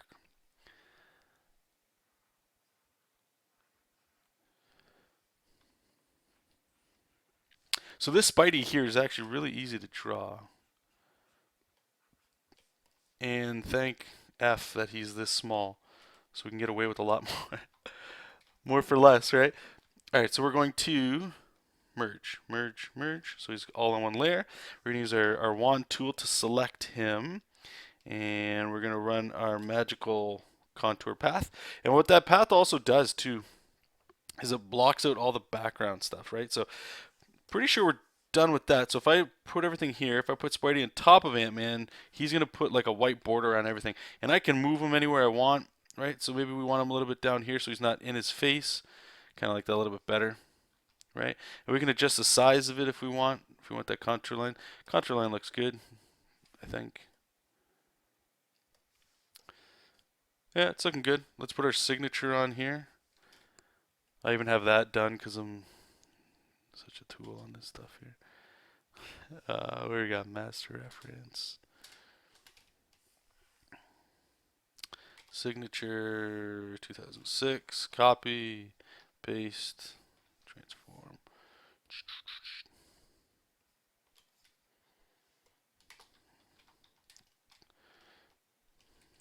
I want that over here. Yeah, it looks better down there. Let's match it with that perspective. Cool. Okay, so we're going to hit save on that.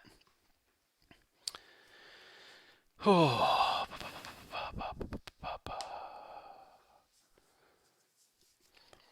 Alright, so what we can do now is I'm going to merge all of these layers together. Find selected layers. We're going to make it gray. Make a new folder. Call this one inks. We're almost done this. Then we're going to save a different version here. So we're going to have inks. And just give me 1 second here, guys. I'm going to just grab a little bit of water here, and I'll be right back.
Okay. Yeah, sorry, I just had to get water and then lose some water. Does that sound right? Oh, yeah. Freelance. Everybody that's an artist should freelance at least once, if not as many times as you can till you die. There's so much money in it. There's so much experience in it. Wisdom was just spoken there. Do not miss a deadline ever. Even you know what? Even if the project is shit, I will say from experience, because I've missed a lot of deadlines.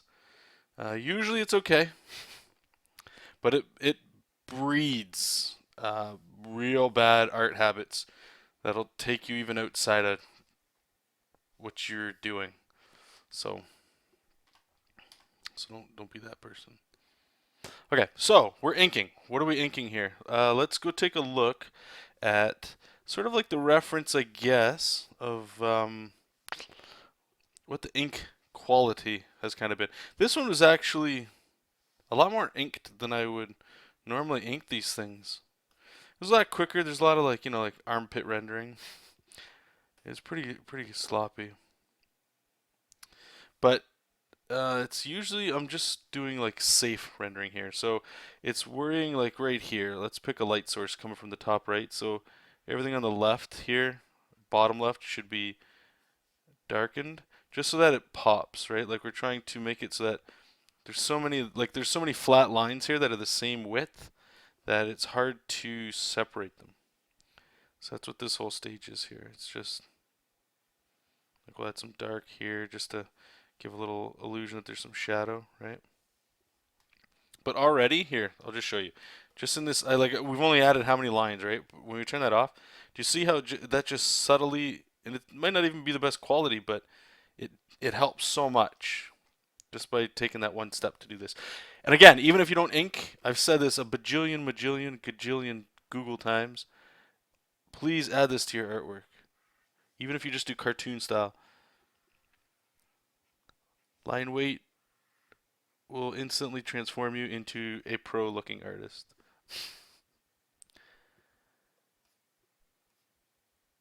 Thanks, Junga.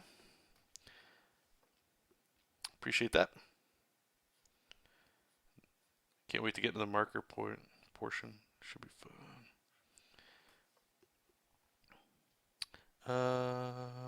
Okay, you know what? I'm gonna add a little bit of black areas in here.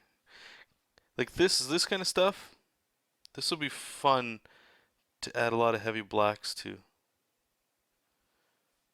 Because we can draw back in white.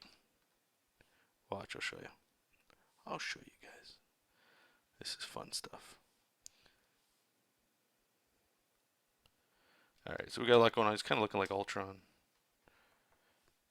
Oops. So we're going to draw with white, but we can kind of get like these little cool patterns like this. Right? That would be like almost, I don't want to say impossible, but like, just to be frank, it could be a bitch, you know? Like try to ink. Get all these little like patterns in here. We can break it up, go different directions with this stuff.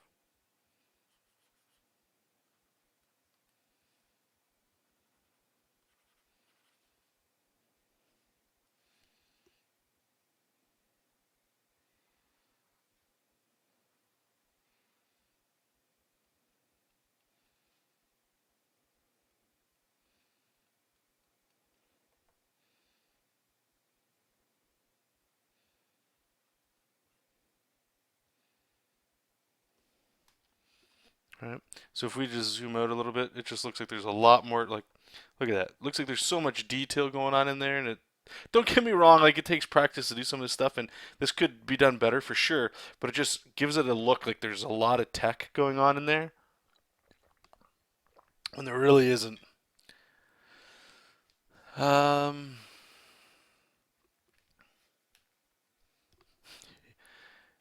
yeah, Seda, you're that's me every day, man. This is Clip Studio Paint or Manga Studio.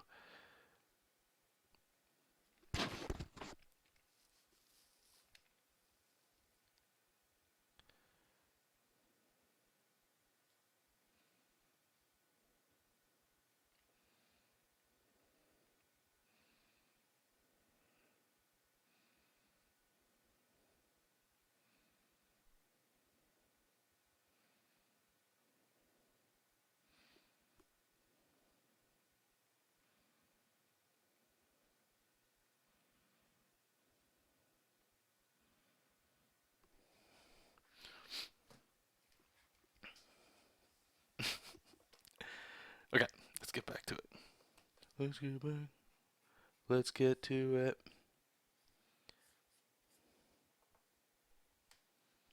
Oh, so let's do some lame plugging. We haven't done any lame plugging in a bit. So I'm working on in the background. It's going very slowly, so just know that it is happening now. I've actually got some forward momentum on it.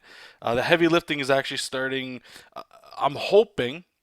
Either way, I don't want to keep saying I'm hoping. It is happening probably this weekend. Sunday, I think I should have some time squared away for that. But I'm going to work on my first paid tutorial. Now, some of you probably don't care. Cool. But for those of you that are interested, it's if you guys remember, I think it was like almost 2 years ago. I said I was starting to work on a Teenage Mutant Ninja Turtles pitch, and that's being kicked back up again. So what it is I'm going to make a 3-page portfolio. Maybe pitch is the wrong word. Portfolio is probably more appropriate for it, but sort of like like a portfolio. If you were to go to like any convention or whatever, and you want to show them some stuff, right? You want to get some work. So what I'm doing is a step-by-step guide of how I'm doing that, what I'm doing for the 3 pages. So it goes through like, okay, well, how do you write? Not how to write comics, because that's not at all what it's for, but how do you create a 3-page pitch? Like, how do you make that script and stuff? So it's very simple.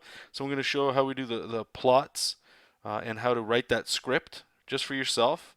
And that's actually already recorded. Then we're going to go right into thumbnails. And the penciling, that's probably going to get skipped because you guys see how I work with this stuff. And then we're going to jump right into pretty much what you guys are seeing here. And I'll be recording all 3 pages of that stuff. It'll most likely be sped up because that's going to be that's a lot of video. So I have no idea how long those things are going to be, but I hope you guys are interested in that. I'll post it on Gumroad or wherever. But I did make a post, oh man, maybe it was last weekend or something, just sort of talking about it. I just want to bring it up with you guys here, just keep you updated.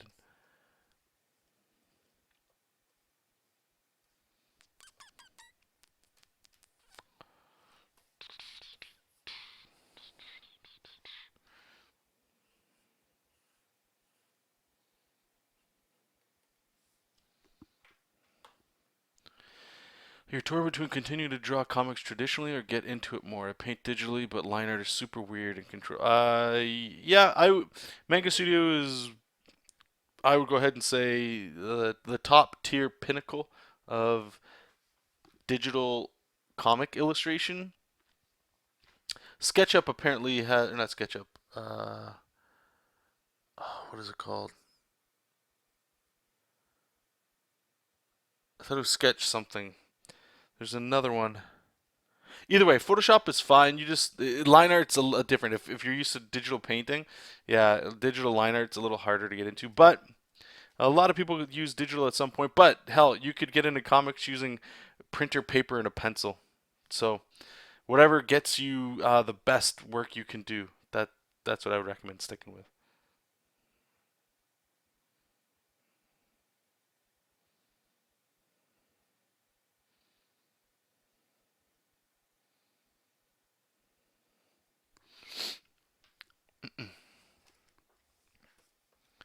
The reason I got into digital was when I was doing freelance. All the jobs I noticed, they were all looking for somebody that would ink their own work, and besides like a Bic pen, I didn't ink. So I figured in order to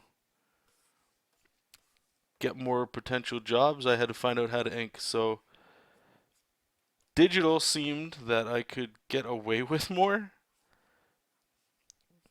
Like there was ways of getting cleaner lines, and it's digital, so you can get all kinds of cool things going on, right? So I stuck with that. And there was quite the learning curve. Like, I mean, I've been doing digital stuff for a long time for sure. Here, sorry guys, you guys gotta remind me. I keep forgetting. Sorry to keep a little like thumbnail view over here so you guys can see how this thing's coming together. Sorry about that. But yeah, so that's why I decided to go there, and I would just do um, digital work in Photoshop. And my line art looked like the pages I was hammering out, like, oh, I was spending so much time because you can zoom in digital, and it was quite the learning curve. But now I almost feel like I don't know. I go back and forth on what I like to do with this stuff, but you don't have to be a traditional artist to get work, and you don't have to be a digital artist to get work. You just got to be good. And what's good? It depends who you're asking. People could look at your stuff and say, no, you're really not ready for comics, and you show one editor, somebody that can actually get you work, and they might dig your stuff, and the rest is history.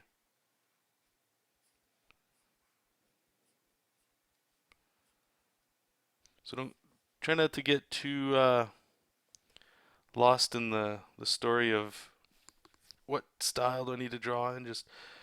And it's something that I fight with all the time. You guys know that I complain about it all the time. And if you're on Patreon, I complain about it all the time. It's a big complaint fest. But yeah, it's always like, oh, I work in this deadline style, and I want to kind of get back into doing some more artsy sort of lines, organic lines, and I just like them. And then I might noodle with that on some like personal stuff, and then I come back to client stuff and just do this, and then it's fine. Like the stuff I'm making with it, like I feel good about it. I don't feel like I'm necessarily not drawing as good as I could. Plus, I'm working faster with this stuff, so it's sort of like really what it is for me anyway. And I really apologize. I keep bringing it back to me. I don't want to keep derailing what you guys are saying. Is just getting my ego out of the way, which is actually what I'm doing right now. Sorry. Sketchbook Pro, thank you. That's what it is. Oh, you're selling your Surface? Are you getting anything else with it, or are you just something that you weren't used to using that much? I find I can finish pages easier traditionally versus in digital. Yeah, I agree with you. Yeah, it's a whole new medium. Like there's a lot in Manga Studio and stuff. You can find your way around stuff, absolutely. But it's gonna take some time. That's all it is.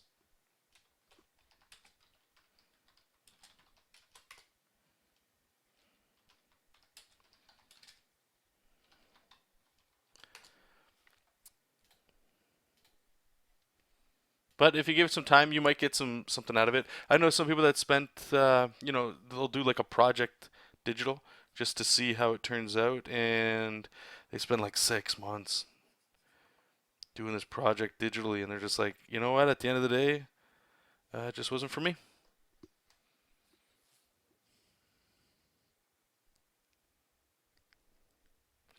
Oh, thanks, Matador. What Matador is asking is, Jonathan, you are not working for Marvel or DC because you don't want to, because you certainly have the skills. And again, thank you for saying that. I appreciate that. I think I'm not working at Marvel and DC because I don't want it bad enough. To be totally honest with you guys, like I've said this before too. How old am I? 33, and I've been drawn for quite a long time. And everything I tell you guys is like medicine for myself. Like, stop comparing yourself to other people. Draw more, just draw more, just draw more. You'll always get better just by doing that. Show people, get feedback, take what they say. If you like it, cool. If not, take what you think makes sense, but don't disregard things. Always be a student. All these things. But it comes down to really just drive. I ultimately think that's why I don't work for these people. Like I just sent out an email a week ago to a whole bunch of editors, and only one got back to me saying, "Cool, thanks." And I sent them Jessup King stuff. Now, sure, it might not look like this stuff, and that could be playing into why. And it's sort of going into sort of what I'm just gonna do a little experiment there with like the Ninja Turtle stuff. I'm gonna send that to all the editors as well, see what we hear back, because those are a little bit more, they'll be a little more detail heavy with this sort of thing. And then I will do probably a Marvel one and then a DC, and then just see what happens. But it's like let's use our buddy Will Robson for a great example. He's just got, I guess, a contract. I don't I'm not sure what can be said or not, but He's doing work for them too, and absolutely, he deserves every minute of it and all of it. And we all do. If anybody makes it, in air quotes, makes it with these companies, and it is really what you want to do. Not those companies aren't the end all be all. Um, but it's just sort of like, is that something you want? And if you really want it, you'll find ways. Like he went to conventions and stuff like that, and I really don't even go to conventions. So it's not that I don't think I'm not skilled enough. It's just that the people that are in charge of finding people to fill these positions, they just don't know that I exist. You know, that's pretty much the reality of it. I would say. Besides other like things like, okay, well maybe my people's anatomy sucks, or like actual art stuff. But the reality is, I'm more than sure it's just nobody. They just don't know that I exist. You know. So you never know. You never know how it goes. And then the next question kind of comes in too. It's like, well, do you want to, right? Like, it's been this long, and I've just told you the reasons why I'm sure I'm not hired. Well, what am I doing to fix that? You know? And those are the real questions I'm sure you guys have all asked too. And we just sort of talked about it with you too, right, Matador? With like, you want to do comics or you want to do storyboarding? What do you want to do? And all that kind of stuff. The questions they're always deeper. They're deeper.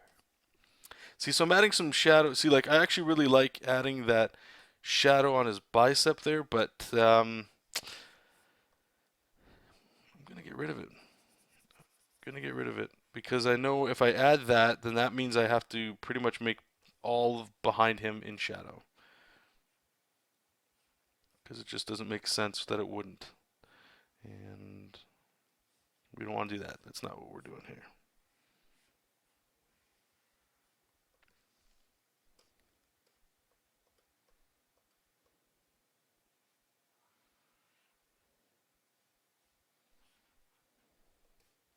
Well, I appreciate that, Matter. Thank you.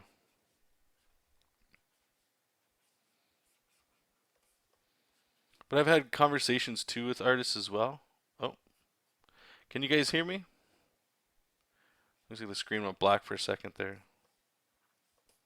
So let me know if you guys can hear me, then I'll just continue with what I was saying.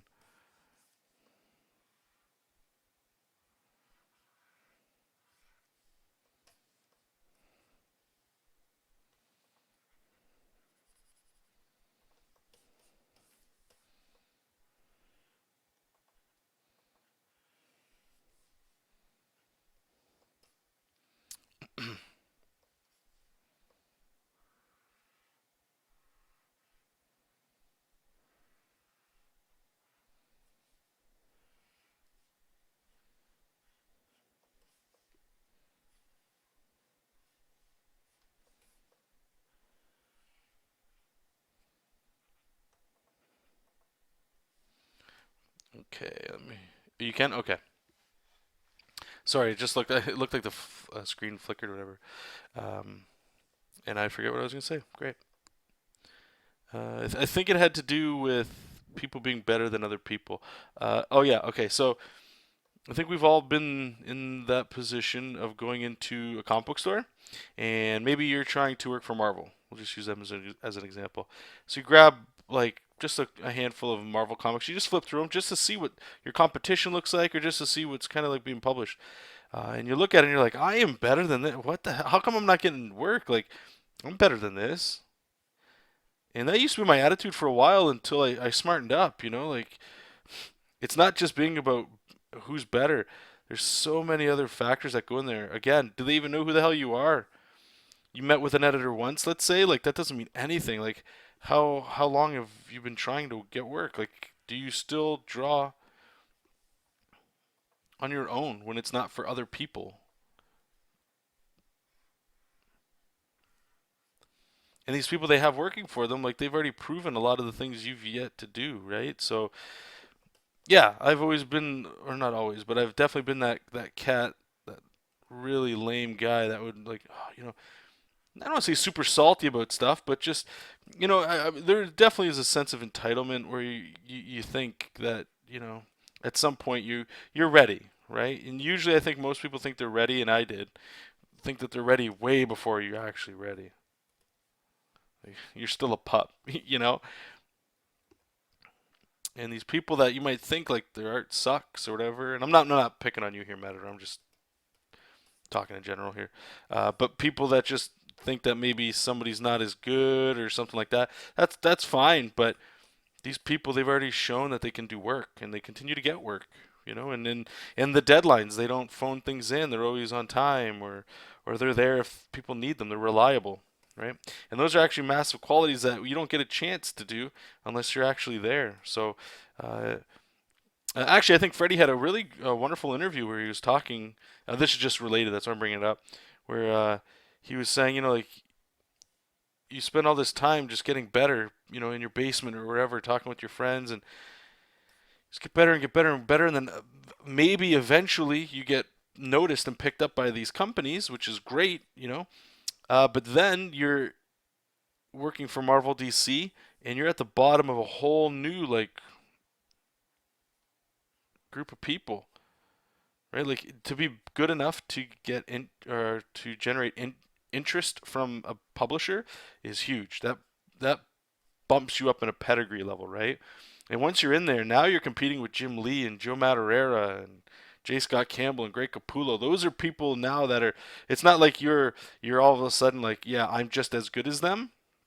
You have to prove it over years and years, and that's the scary reality part of it, right? And that's the sort of like, if you know that and you're so willing to go through it, knock yourself out, keep going, you know. That's the good stuff.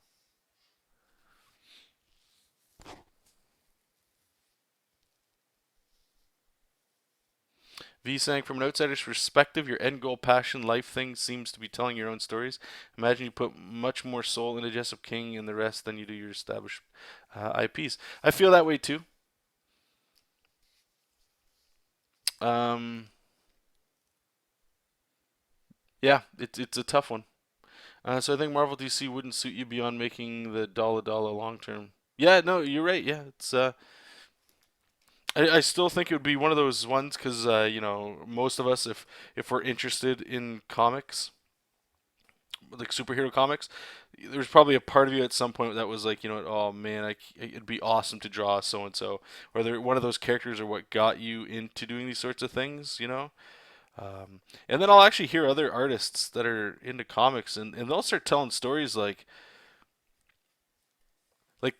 comic book stories that I never had. Like when I was growing up, it was Spawn was really the first comic that I got into, and it wasn't necessarily like Batman and Superman and the Incredible Hulk, even though I love them, that they were the characters that got me into comics at all. Comics, what I got into comics for was, again, what V's pretty much saying was, I didn't get into comics because I really wanted to draw Spider-Man or anything. I just love the fact that in this medium, you can tell a story, and it doesn't have to be all these other things. And it'd be awesome. Again, don't get me wrong. If I had the offer to work on a character for one of these publishers, I would take it because you live once. Who knows what happens from it, right? And it'd be fun. The experience alone would be worth checking out. But at the end of the day, what gets me interested in doing this stuff is there's no other medium like comics where you could literally just be the guy or the girl. You know, you're the one that's calling the shots on everything. And that's really powerful, especially if you enjoy telling stories, you know?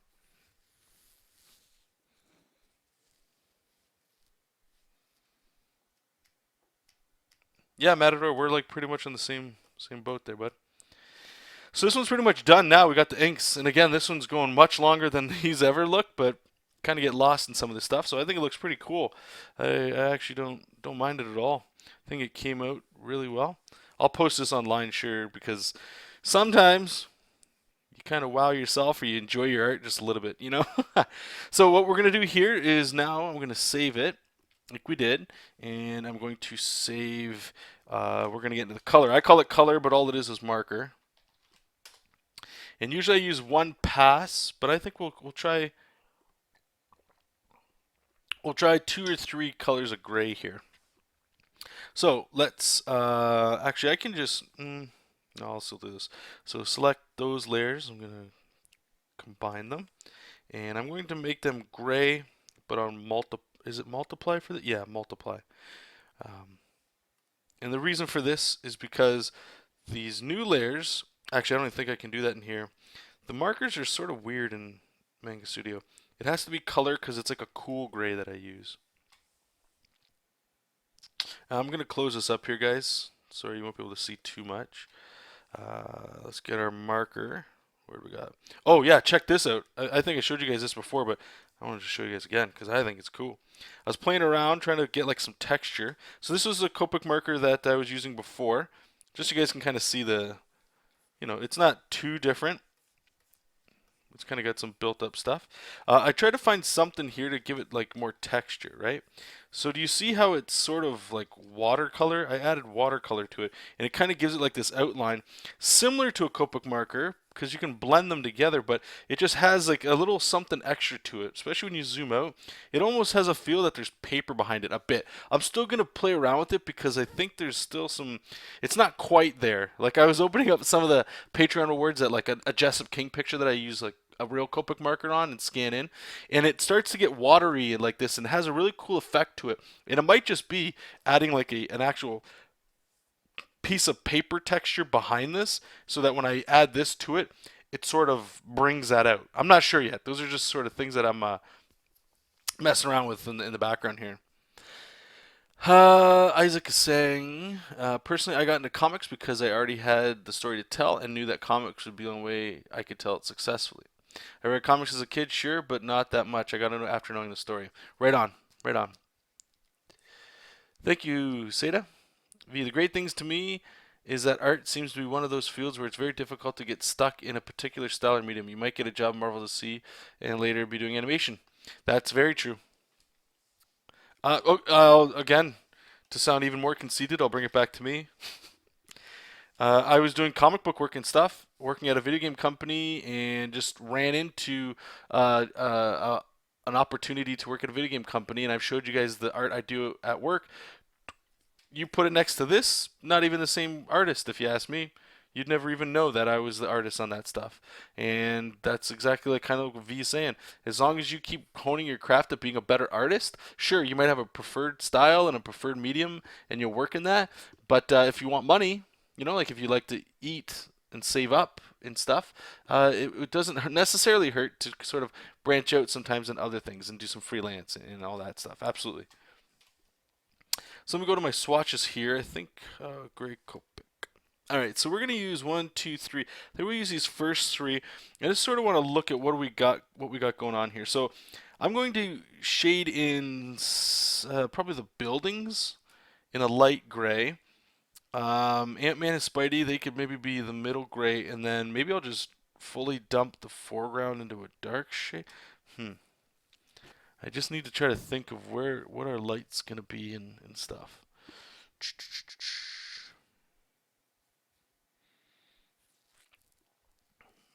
Because I don't want to build up on the actual like how you would normally use these tools.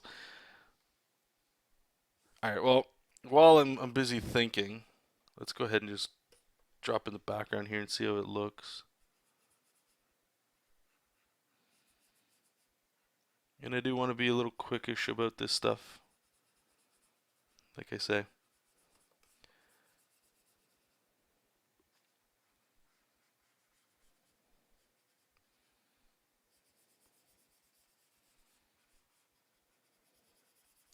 And this is really reminiscent. The reason I've been doing this lately too is again more akin to what I would do at a convention. If somebody needed a sketch, I've been getting into this because I feel like it adds just a little bit more to somebody's sketch. Like I'm not good at, well, I'm okay at color because of my day job, but understanding that stuff better now. Um, but there's something about illustration, like manga especially, that's just like gray and hatch work and black and whites that just is very appealing to me. And plus, I mean, like it still looks cool. I don't think it doesn't. It still has a look to it of finish. And Jessup King's going to be this way as well. I decided. I don't know if not everybody watches my stuff, but I decided against adding color to Jessup King for time purposes. I don't have. I don't want to say I don't have, but if I want to get more pages out quicker, this is a better solution than having to worry about coloring all the time. So this is another way that I get to practice sort of before I get to bring it into doing my own stuff here. See, so even just like one pass of gray, like check that out. Like it just makes this guy pop, just pops him a little bit more. And I might actually, I'm just trying to think if I go, how's the darker going to look on here?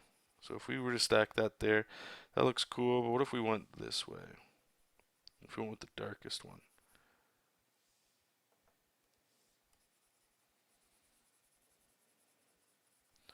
Just trying to think here. I'm just throwing this stuff down here so we can kind of have an idea. Hmm.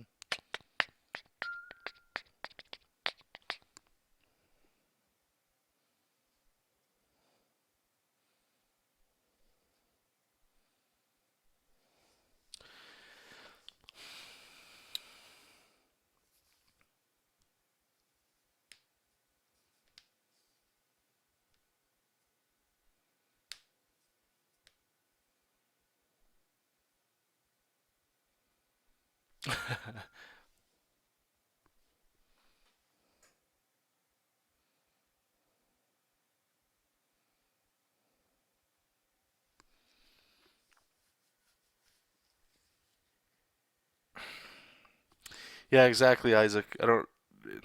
I mean, we could all make time to do this stuff, but you gotta pick your battles, right? Yeah, I like the way that marker looks. That's hot. That is hot. I think I'm gonna go dark with this one here, and then I'll use like a possibly just a mid tone for the bottom here. Maybe I can just have him doing like a cast shadow. Or actually, you know what? Script. Stop thinking and just more doing here. So let's make a new layer. We're gonna put this one color.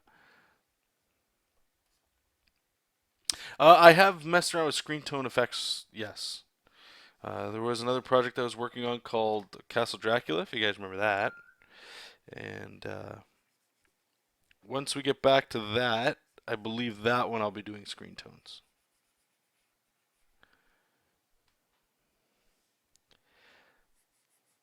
So we're just going to cut into this as well and just get some shine. Sorry you guys can hear my phone blowing up here. Oops, a little bit of lag. And you guys let me know. You guys probably can't see it as well as I can. What do you guys think of this marker? Does it look okay? Does that water look like does it look too sloppy? Does it look I don't know, like it's missing something? Perhaps leave a comment once I post this online tonight, if you can. If you can, if not, that's cool too. I'm just looking for feedback when I can get it. And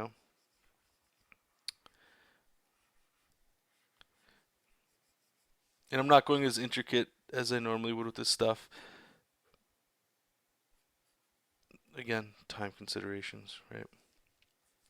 Even though right there I totally did it. I went in there and I added like the little cuts because it just looks so cool. Maybe it's fit. You know what? Like, okay, so here's an illustration trick you guys might dig. And I learned this while I had to do it for my day job, just sort of like trying to figure out how to do more digital painting and make that stuff look cool. But you really just spend a lot of time rendering on areas you want your eye to focus on. And I think that's just, it's not necessarily just painting, it's really good to do that for illustration as well. So here I want the focus to be on his face and Spidey. So if I'm doing things like this right here, watch, like we'll add a little bit of shadow here and then I'll cut in. And what I'm doing is I'm making more details in here, right? Like I'm making it look more, like I'm spending more time sort of in here, like figuring out how light's hitting this stuff. And then the rest of the image, obviously I'm not just walking away treating it like it doesn't matter, but at the same time I'm not going to go in there and do those cuts and stuff. What it does is it makes your eye focus on where those details are, and then your eye can rest around the rest of the image. And if things are very busy, like if you got like a big fight scene, using that to your ability or using that as a tool will definitely help keep things from being too chaotic if you struggle with that, because that was one of the criticisms I used to get all the time was, hey, look well rendered, but I have no idea what the hell I'm looking at, and it's very hard to find that balance. So as long as I don't really add that detail anywhere else, theoretically when you zoom out, your eye hopefully will just focus right on the head there, which is where I want you to look anyway. And again, that's sort of why I added all that detail in the mouthpiece too, because it's really busy. right? And yeah, yeah, no, you're right. It does need the brush tip because right now it's sort of like the chisel, but not the full chisel that you get with it. And I want to make the brush tip like you're saying because you're right. Copics do have both those sizes. Actually, let me write that down. I don't want to forget that. You think you'd remember if you're using the tool all the time. Uh, add brush tip and chisel tip to Copic brush. Okay. So natural. Oh no, hey, no problem. No problemos.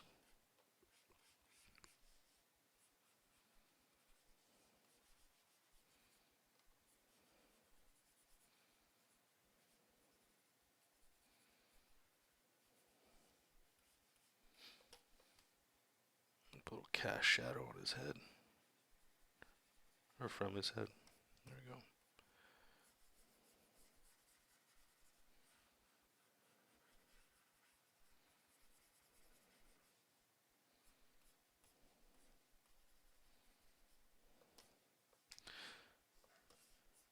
So actually here, now that I've got this open here, I'll open this up for you guys as well so you can kind of see a little bit of a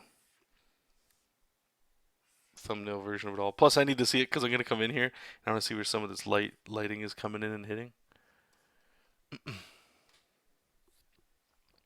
Over detailing is a problem of yours? Yeah, I'm still in that boat.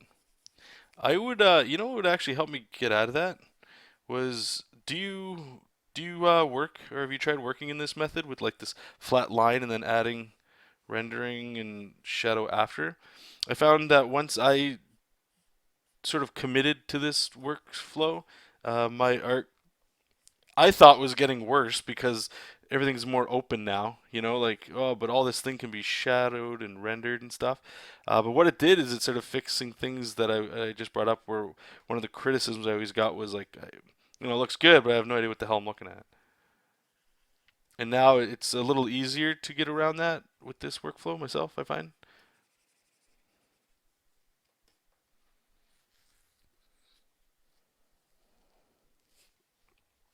Oh, you want the just remind me in case I forget. I'll hook you up.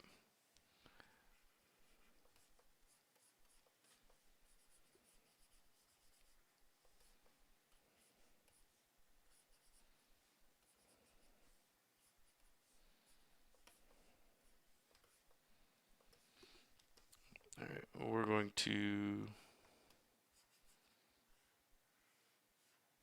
add a cast shadow here for Spidey.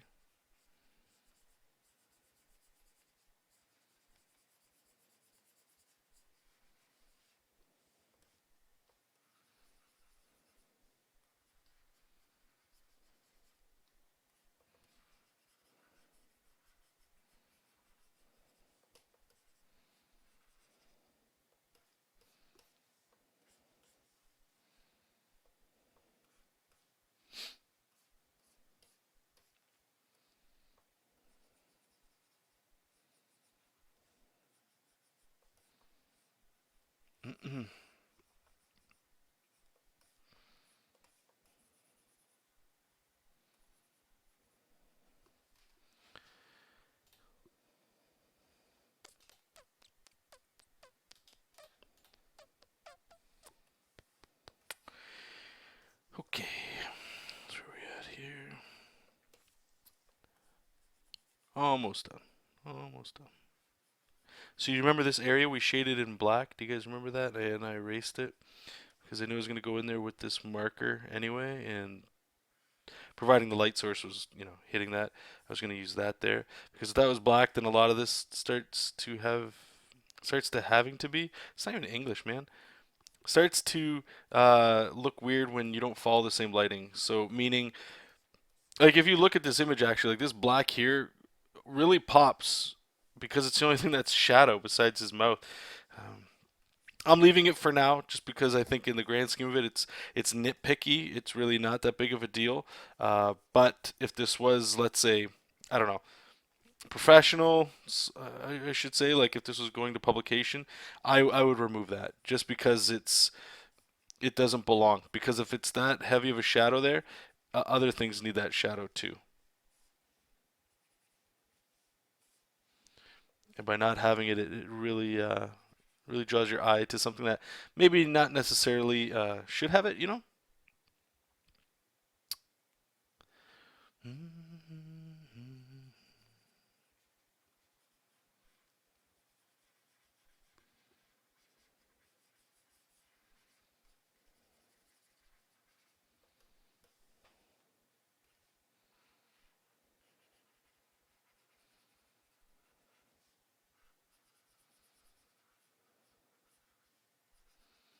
Oh, and I'll show you this too, guys. I forgot. Sorry. I meant to show this right in the beginning. Do you guys remember a little while ago, last time we were doing a stream, the last Patreon stuff, we had the Punisher and stuff, and that all, we didn't get a chance to finish it all the way. Here, let me just bring up that so you guys can see how the Punisher turned out. It was actually pretty fun. I didn't mind it. I thought it was, turned out alright. It's always a blast bringing in, like, what's it called? 3D models and stuff to get the guns and stuff. But yeah, he's like just steroided out. But yeah, we got the guns in there. Try to make it look. This is normally like the level that I normally go to. So you can see like just like hopefully these two they look a little bit different in quality. I'm assuming the Ant-Man one looks better. It just has a feel that it looks better. Um, Probably because there's more stuff going on there, or whatever. But yeah, this is how this one turned out. Really, I don't know. Again, like I say, I enjoyed it. We got the thumbs up. The person this was sent to, they enjoyed it. So all in all, it was a successful commission. That was good. But I wanted to show you that one because that one turned out. And what was the other one we did? Oh, there was this one too, the bodybuilding kind of stuff. So you guys can kind of see. I don't know if you guys are really into this stuff, but this person really likes just these kinds of people. So it's similar, but again, these ones are very easily done because it's a body for the most part with reference, you know. So you can sort of just kind of copy it. But the gray marker, even if it was color, you know, just shading helps art no matter what. That's why when you're drawing anything, if you can get a colorist on there, it's gonna just they're gonna knock it out of the park just by adding color. Yeah, to be fair as well, you can have horrible colors, and that'll just make the whole image actually look worse. But for the most part, if they're worth if they're any good at all, it'll enhance the image at all for sure. And even if you don't have a colorist, if you're able to just do like even what I'm doing, if you understand the principles of light and shadow in some form, like I'm not a master at all, and I'm just sort of putting in what feels right to me. You know, if you can get to the point where you feel comfortable with light and shadow, just by adding like a quick pass like this, like you guys can see right away like what it's adding to it, right? It adds more than it takes away. That's why I keep harping on you guys. Not that anybody's at fault for this, but just to those people that maybe aren't necessarily like interested in it, but line weights are huge. They really do make an image just really pop. So I think let's just zoom out here. We're gonna go. Let me try one shade darker. Oops, no, not multiply. Normal. We want on a color. This might be too dark, but we'll check it out.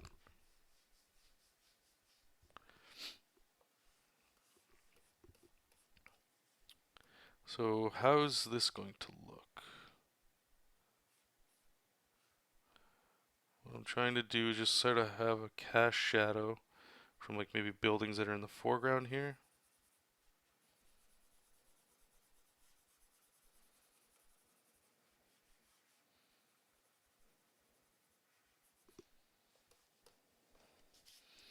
And let's see how it looks over here.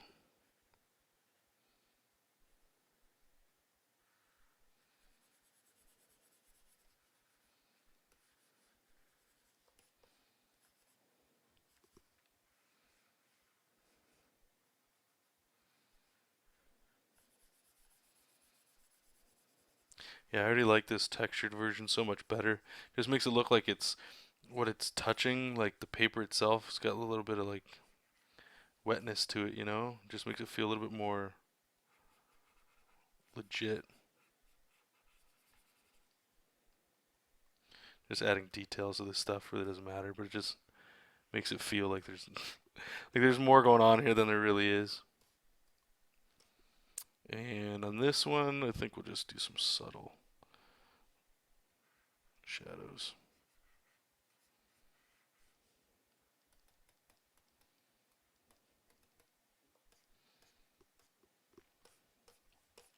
And one last thing, and then we're done, I swear. I'm just going to bring in some darker, just one more quick pass of darkness up here. Again, just to make sure people look or feel like there's more interest up here in the face.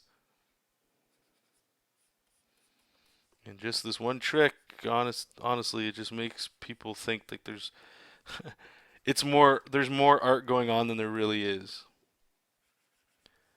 I find.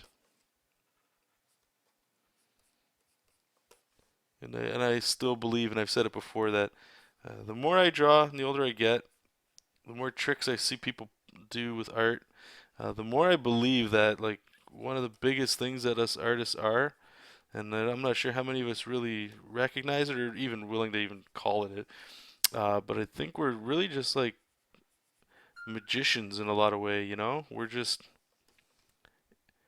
It's our job to fool people in believing that this flat object they see in front of them is actually 3D. Like this guy is actually standing in front of buildings and stuff, but it's nothing. It's right now it's pixels on nothing, but it's a flat object, and you're sort of blending it to make it look like it's real.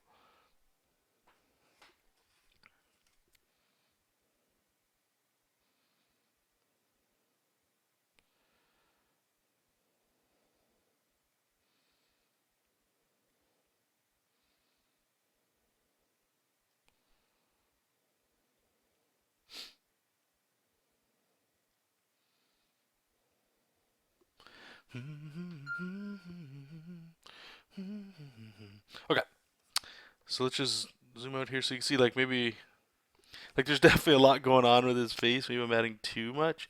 I'm gonna stop in a second here. I just wanna, because once you start, once you pop, you can't stop.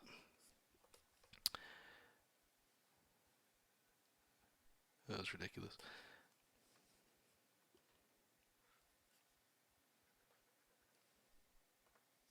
Yeah, it's good. Let's just add maybe a little bit of shadow over here.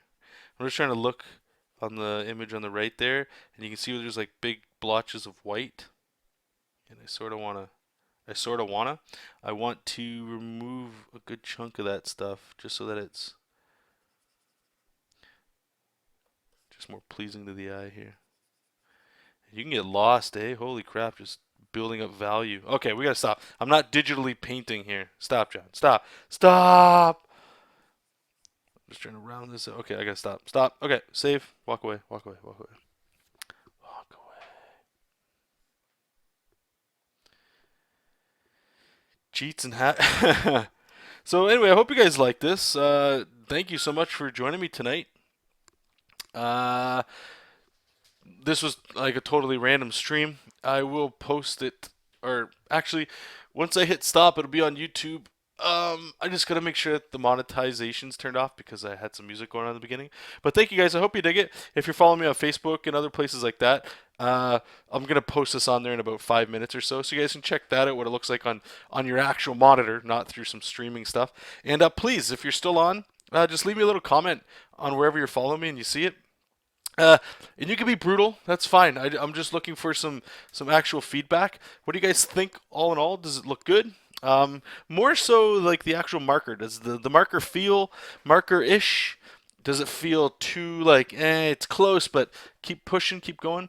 I think it's pretty close to feeling really good, and like it's very passable for sure. I think it's just missing one or two things. I'm going to keep noodling with that. Mostly like a paper kind of texture. But anyway, thank you guys so much. I really do appreciate you guys giving me some conversation and helping me get through the night and get this done.